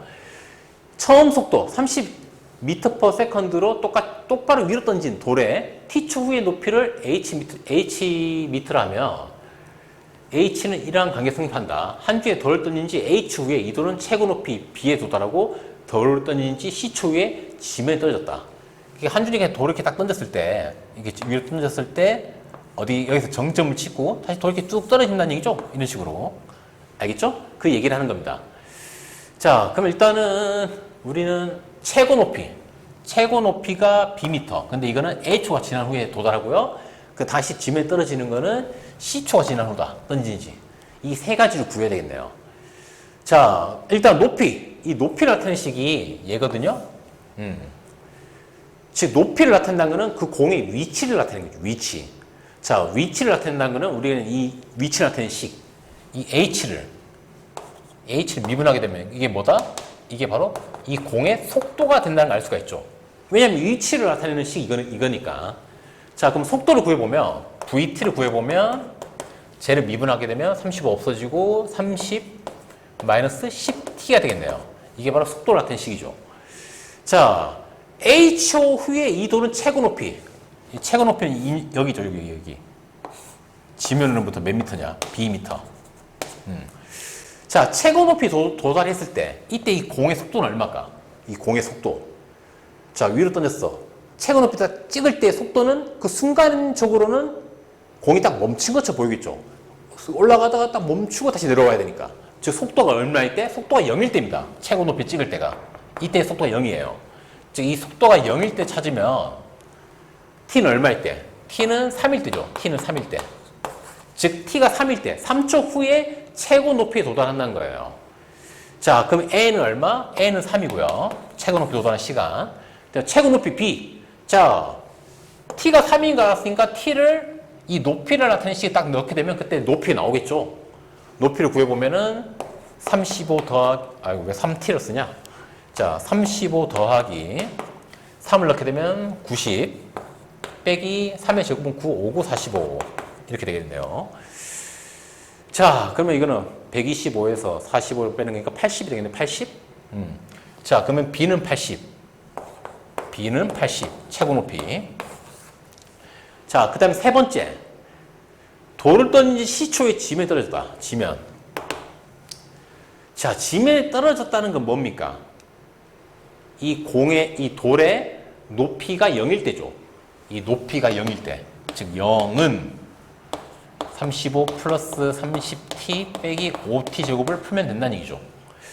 자, 그러면 양변을 다 마이너스 5로 나누게 되면 t 제곱, 그 다음에 마이너스 6t, 마이너스 7이 되겠네요. 이렇게. 자, 그 인수분해 하게 되면 t 빼기 7이랑 t 플러스 1은 0. 자, 그러면 이걸 만족하는, 지금 높이가 0이 될 때를 만족하는 값은 마이너스 1 아니면 7인데 지금 t가 시간이잖아요. 시간이 음수가 될 수는 없으니까 답은 7이 되겠죠. 즉 던져서 7초 후에 지면 떨어진다. 즉 공의 높이가 0이 된다 라는 얘기죠. 그래서 마지막에 C는 얼마? C는 7이 된다. 자, 그래서 문제에서 내가 뭘 하라고 했다? A, B, C를 더해라. A, B, C를 더해라. 그러면 깔끔하게 3, 87 더하면 답은 90이 되겠죠. 자, 그래서 이렇게 공을 위로 던졌을 때 어떤 운동을 하는지 알으라는 얘기예요. 자, 공을 위로 던지게 되면 가장 높은 위치에 도달했을 때는 어떤 특성이 발생한다? 순간적으로 올라간 공이 멈칫, 즉 속도가 0이 되는 거죠. 멈칫하고 이제 떨어져야 되니까. 올라가다가 멈칫, 속도가 0이 된 다음에 이제 떨어져야 되게 밑으로. 운동방이 반대로 바뀌어야 되니까. 자, 그걸 알으라는 얘기죠. 그 다음에 공이 지면에 떨어졌다는 그 공의 높이가 얼마일 때? 공의 높이가 0일 때다. 그래서 그걸 써서 문제 또 풀으라는 얘기고요. 알겠죠? 자, 넘어갈게요. 자, 이번에 유형 17번. 속도의 그래프가 주어진 경우. 문제는 744번이고요. 자, 수직선 위를 움직이는 점 P에 시각 T의 속도를 VT로 할 때 이 옆에 있는 그래프가 바로 속도의 그래프다. 속도의 그래프. 다음 중 가속도가 가장 큰 거. 자, 가속도가 뭐였죠? 앞에서 가속도는 뭘 한 거? 속도를 나타내는 식을 미분친 거였죠. 자, 근데 지금 속도를 나타내는 그래프 이겁니다. 자, 근데 이 그래프를 미분했다는 거는 결국 뭐 하는 거다? 그 그래프의 어떤 접점에서의 접선의 기울기를 구한 거죠. 기울기. 그래프적 의미. 그래프에서 미분의 의미가 뭐였다? 기울기를 구한 거였죠. 자, 그러면 이 5개 시각에서의, 이 5개 점에서의 이 그래프 위에서의 접선의 기울기를 구하면 되겠죠. 접선의 기울기. 자, T1 같은 경우 대략 한 이 정도. T2는 극대니까 T2는 요 정도. T3는 이제 요렇게. T4는 대략 요렇게. T5는 이렇게 좀 바짝 서 있으니까 아마 대충 요 정도. 너무 대충인가? 이렇게. 자, 지금 이 문제에서 내가 구하라고 한 거는 가속도 가장 크다. 즉, 접선의 기울기가 가장 큰 걸 찾으라는 거죠. 일단 그럼 탈락해야 될 거는 이 두 녀석. T3랑 T4. 왜? 둘 다 접선의 기울기가 음수니까. 물론 T2도 탈락. 얘는 0이니까. 그 남은 거, 양수 중에 T1하고 T5 중에 누가 더 가파른가를 보라는 얘기죠. 근데 얘는 이 정도로 가파르지만 얘는 급속하게 증가하는 도중에 있는 점이니까 훨씬 더 가파르다는 걸 알 수가 있죠. T1에 비해서. 그래서 가속도가 가장 큰 시각은 T5다. 자, 이 문제는 이제 그래프로 주어졌을 때, 속도의 그래프가 주어졌을 때 가속도가 뭐냐? 가속도. 가속도는 속도를 미분한 게 가속도니까 접선의 기울기가 바로 가속도가 되는 거다. 속도의 그래프에서. 그걸 R라고 이제 만든 문제겠죠. 자, 알겠죠? 자, 넘어갈게요. 자, 요번에 유형 18번. 위치의 그래프가 주어진 경우, 문제는 747번이고요. 자, 수직선은 위로 움직이는 두 점, PQ의 시각 T에서의 위치 XPT랑 XQT의 그래프가 오른쪽 그림과 같다. 자, 지금 오른쪽 그래프가 위치를 나타내는 그래프란 거죠. 위치를 나타내는 그래프. 자, 다음 보기에서 오른 것만 있는데 골라라. 자, 일단 위치가 주어졌다. 우리는 일단 뭐부터 생각해야 되죠? 속도. 속도는 어떻게 구해한다? 속도는 위치를 나타내는 식을 뭐한가? 미분친 거. 자, 근데 지금 얘가 지금 그래프로 주어졌으니까 위치가. 이 그래프로 주어졌으니까 이 그래프를 미분친다는 거는 접선의 기울기가 바로 속도가 된다는 거죠. 속도. 접선의 기울기. 자, 일단 이걸 알고 시작을 해야 되겠죠. 자, 그 다음에 지금 보면은 XPT가 뭐냐면, XPT가 요거거든? 자, 흰색으로 표현하게 되면 요렇게 그림이 있는 거고요.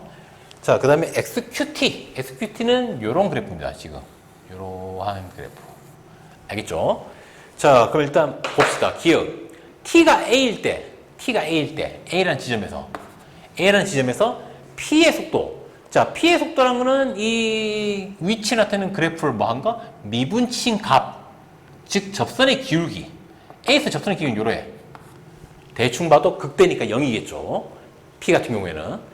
자, 점 Q의 속도. Q는 요 그래프에서 A라는 지점에서의 접선의 기울기. 요렇게 증가하니까 아마 접선의 기울기 이렇게 되겠죠. 양. 자, 그러면 P의 속도는 0, Q의 속도는 양수니까 누가 더 큽니까? Q가 더 크죠. 그래서 기억은 틀렸다는 걸 알 수가 있죠. 알겠죠? 자, 그 다음에 니은. T가 B일 때, 점 P와 점 Q는 만난다. B일 때. 만난다는 거는 두 점의 위치가 어떨 때? 위치가 같을 때죠. 근데 B를 보면은 두 녀석이 만나거든요. 위치 그래프가. 교점이네. 만나네. 라는 걸 알 수가 있죠. 위치가 같으니까. 그 다음에 디귿. T가 C일 때, 점 P와 점 Q는 서로 같은 방향으로 움직인다. C일 때. 자, 우리가 방향을 안다는 거야. 방향은 누구 보고 판단한다? 방향은 속도의 부호를 보고 판단하죠. 속도의 부호. 자, 그래서 같은 방향이란 거는 속도의 부호가 같아야 된다는 얘기죠. 자, 여기서 지금 속도란 거는 접선의 기울기니까 점 C에서 XP 같은 경우에는 접선이 요렇게. 아마 접선의 기울기가 음수. 즉, 속도가 음수가 된다는 얘기고요.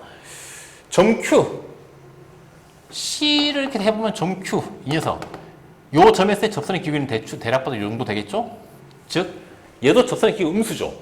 그럼 둘 다 음수가 나오네. 접선의 기울기. 즉, 속도가 둘 다 마이너스라는 얘기니까 방향이 어떻다? 같다는 얘기가 맞죠. 그 디귿 맞고요. 마지막에 리얼. T가 B랑 F 사이에서 DF 사이. 자, D가 여기고요. F가 여기입니다. 자, 그럼 요 파란색 사이에서 보자는 얘기죠. 점 P와 점 Q는 서로 반대 방향으로 움직인다. 반대 방향. 접선의 기울기가 서로 반대인지 보자는 얘기죠.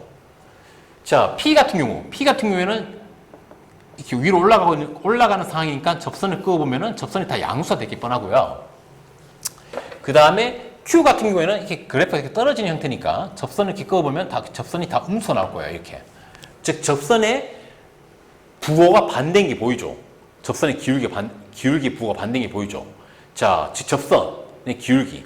즉, 속도의 부호가 반대니까 서로 반대 방향으로 움직인다는 게 맞는 말이죠. 자, 그래서 우리는 역시 그래프로 판단할 수 있어라. 특히 뭐가 주어졌을 때 위치 그래프가 주어지면 얘를 뭐 한 게? 미분친 게 속도다. 자, 근데 그래프에서 미분쳤다는 거는 접선의 기울기를 의미하는 거지. 그래서 우리는 그 접선의 기울기를 통해서 속도에 관한 것들을 알 수 있다. 뭐 같은 방향으로 움직이는 건지 뭐 이런 것들을 아니면 반대 방향으로 움직이는 건지. 알겠죠? 자, 그래서 위치 그래프를 가지고 속도를 판단할 수 있어라 라는 문제예요. 알겠죠? 그래서 답은 니은, 디귿, 리을이 되겠습니다. 자, 넘어갈게요. 자, 이번 유형 19번. 시각에 대한 길이의 변화율. 문제는 751번이고요. 자, 오른쪽 그림과 같이 좌표평면 위에 원점 O에서 출발하여 X축의 양의 방향, Y축의 양의 방향으로 각각 움직이는 두 점 A, B가 있다. 자, A는 여기서 출발해서 요쪽으로 움직이는 거고, A는. B는 Y축 위로 이렇게 움직이는 거죠. 점 B는. 알겠죠? 자, 그 다음에 선분 AB의 중점. 이 AB를 연결한 이 선분의 중점이 바로 점 C다. 길이가 같다고 표시해놨죠. 중점. 자, 점 A가 몇 초 얼마의 속력으로 움직이고, 몇 초 3의 속력으로 움직이고, 점 A는. 점 B는 몇 초 얼마 4의 속력으로 움직일 때, 선분 OC, 요 선분 OC, OC의 길이의 변화율을 구해라. 길이의 변화율. 변화율이니까 시간의 변화율에 따른 길이의 변화율. 즉 뭔가 미분을 하라는 얘기죠. 자, OC의 길이. 선분 OC의 길이를 L 이렇게 표현했을 때 변화율이니까 이 L을 뭐 해라? 미분해라. 시각에 따라서 하는 거니까 결과적으로 DT, DL 얘를 구하라는 얘기죠. 자, 그러면 길이를 나타낸 C를 구해야 되는데 일단은 우리가 알 수 있는 거 점 A, 점 C가 A랑 B의 중점이니까 우리는 점 A의 좌표랑 점 B의 좌표를 알 필요가 있겠죠. 자, 점 A는 몇 초 얼마의 속력으로 움직인다? 몇 초 3. 자, 근데 A는 X축으로 움직이니까 점 A의 좌표는 3t, 0. X값은 3t, Y값은 0. X축 위로 움직이니까. 점 B는 반대로 Y축 위로 움직이니까 X값은 0이고 Y값은 4t. 시간당 4만큼 움직이니까. 자, 근데 우리가 알고 싶은 거는 점 C. 이 두 점의 무슨 점? 중점.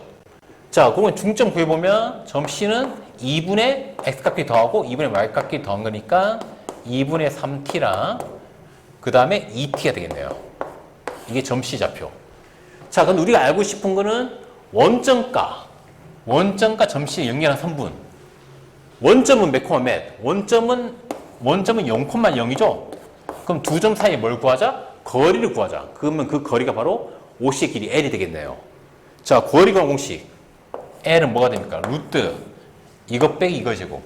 그러면 그냥 이거 제곱하면 되죠. 4분의 9t 제곱. 얘도 뭐 이거 빼기 이거 제곱인데 이게 어차피 원점이니까 그냥 얘를 제곱하게 되면 4t 제곱. 자, 합치면은 굳이 합쳐야 되나? 귀찮네. 자, 그럼 얼마 됩니까? 두 개 더하게 되면 얘는 4분의 16. 그럼 4분의 25 t제곱이 되겠네요. 자, 근데 4분의 25는 뭐의 제곱? 2분의 5의 제곱. 그럼 2분의 5. t제곱은 t의 제곱이니까 2분의 5t. 즉 거리는 2분의 5t로 표현이 가능하다. 자, 근데 우리가 구해야 될 거는 길이의 변화율. 이 길이를 뭐 한 거? 미분친 게 필요한 거죠. 시간의 변화에 따른 길이의 변화율. 자, 그래서 얘를 미분친 거. L이 2분의 5t니까 얘를 미분치게 되게 되면 t가 사라지니까 답은 얼마? 답은 2분의 5가 되겠네요. 자, 그래서 변화율 의미는 시간에 따른 길이의 변화율. 즉 미분하라는 얘기입니다. 미분. 시간에 따른 길이의 변화율. 알겠죠? 그 길이를 나타내는 식을 미분하면 된다라는 걸 눈치채라는 얘기예요. 그리고 아무래도 활용이다 보니까 이렇게 뭔가 좌표 설정하는 게 필요하고 중점 구할 줄 알아야 되고 그 다음에 길이는 즉 거리 구하는 공식 써서 구할 수 있다. 뭐 이런 것도 할 줄 알아야 되고요. 알겠죠? 자, 넘어갈게요. 자, 이번에 유형 20번 시각에 대한 넓이의 변화율. 문제는 755번이고요. 자, 한 변의 길이가 7인 정사각형이 있다. 근데 각 변의 길이가 몇 초 6cm, 몇 초 6cm, 0.6cm의 비율로 증가한다. 이때 5초 후에 정사각형의 넓이의 변화율을 구해라. 넓이 변화율. 자, 넓이의 변화율을 구하라는 얘기는 결국 시간의 변화에 따른 넓이 변화율. 미분을 하라는 얘기죠. 넓이. 시각에 따른 넓이가 S일 때 이 S를 뭐 한 거? 미분한 거. 즉 dt, ds 값을 구하라 라는 얘기를 하는 거죠. 자, 이 정사각형의 한 변의 길이가 얼마입니까? 원래 한 변의 길이가 7이었어. 7이었는데 거기다 몇 초 얼마만큼 늘어나죠? 0.6. 그러면 거기다 0.6t가 추가되는 거겠네요. 한 변의 길이가. 근데 우리가 지금 구해야 될 건 뭡니까? 넓이. 그럼 S, 넓이는 뭐가 된다? 넓이는 7 플러스 0.6t의 제곱이겠죠. 가로 곱하기 세로를 해야 되니까. 그쵸? 자, 그럼 얘를 계산해 보면, 그냥 이 상태 계산할까? 일단은 그냥 이렇게 내버려 둘게. 그냥 풀지 말고. 왜냐면 숫자가 좀 복잡해 보이니까. 자, 근데 우리가 구해야 될 건 S 프라임. 미분치인 거죠. 미분치인 거. 자, 얘 미분치면 어떻게 됩니까? 이런 형태 미분치면. t로 미분치게 되면 2는 어디로? 앞으로. 이 상태고, 이 지수를 하나 깎이고, 거기다가 뭐가 더 곱해져야 된다? 이 안에 있는 거, 이 가로 안에 있는 거 미분치인 거. 이 미분치면은 0.6만 남을 거거든? 이렇게. 자, 이게 바로 미분치인 거죠? 근데 우리는 t가 얼마일 때? 5초 후. t가 5일 때. 그럼 이 상태에서 t에다 5를 넣게 되면은 0.6 곱하기 5는 얼마? 3. 3 더하기 7은 10. 그러면 10이랑 앞에 있는 2랑 뒤에 있는 0.6을 곱하면 그게 바로 우리가 원하는 5초 후에 5초일 때의 넓이 변화율이다. 답은 얼마? 12가 되겠네요. 자, 그래서 넓이 변화율. 시간에 따른 넓이 변화율은 결국 뭐 해라? 넓이를 나타내는 식을 시간으로 미분해라. 라는 얘기인 거죠. 알겠죠? 그래서 그게 답니다. 그리고 어떤 이런 형태. fx라는 어떤 함수의 n제곱을 뭐 하게 되면 얘를 미분하게 되면 n은 앞으로 가고 위에 지수는 하나 빼고 거기다 뭐가 곱해진다? 밑에 써야 돼요. 거기다가 뭐가 곱해진다? f'(x). 이 n제곱 안에 있는 게 미분치인 게 한번 곱해져야 된다. 이거 미분법. 이것도 할 줄 알아라는 얘기고요. 알겠죠? 자, 넘어갈게요.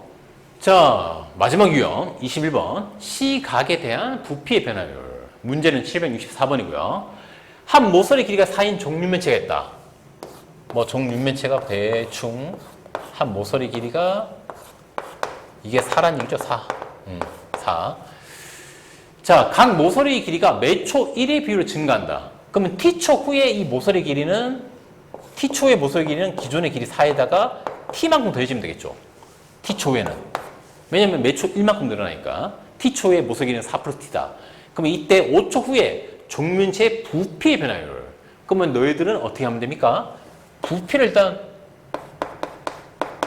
나타내는 식을 일단 구해야 되겠죠. 부피를 나타내는 식. 지금 얘가 무슨 면체? 종윤면체. 그 말은 가로, 세로, 높이 다 똑같다. 즉, 4 플러스 t의 몇 제곱? 세제곱. 아이씨, 3을 왜 이렇게 못 써? 자, 이게 바로 부피다. 자, 근데 우리가 지금 구해야 될 거는 5초일 때 부피의 변화율. 시각에 따른 부피의 변화율. 즉, 델타 x분의 델타 v. 이게 바로 뭐다? dv dt. 즉, 부피를 미분친 거. 미분친 식이다. 라는 얘기죠. 미분친 거. 부피에 대한 식을 t로. 자, 그럼 우리는 이 식을 미분을 하면 되겠네요. 자, 미분하게 되면 앞에서 얘기했지만 이런 형태. 4 플러스 t의 세제곱이니까 3을 일단 앞으로. 그 다음 지수는 하나 까면 2가 되고요. 여기다 뭘 곱하자? 이 안에 있는 것은 미분친 거. 근데 4 플러스 t는 미분 쳐봤자 1밖에 안 되거든? 4는 없어지고 t 미분치면 1이니까. 자, 요 형태. 자, 우리 여기서 구해야 될 거는 t가 몇 초일 때? 5초일 때. 자, 그럼 이 상태에서 t에다 뭘 넣자? t에다 5를 넣자는 얘기죠? 5. 자, 그러면 4 더하기 5는 얼마? 9. 9의 제곱은 81. 근데 81인데 앞에 뭐 곱해져 있다? 3이 곱해져 있으니까 결과값은 243이 되겠네요. 자, 그래서 부피의 변화율은 243이 되겠습니다. 알겠죠? 물론 정확하게 얘기하면 센티미터, 세제곱 센티미터 퍼 초당, 이건 사실 단위도 포함을 시켜야 되는 게 맞긴 하죠. 자, 그래서 마지막 유형까지 풀어봤고요. 또 빠른 시간 안에 다음 단원 준비하도록 할게요. 자, 수업 끝!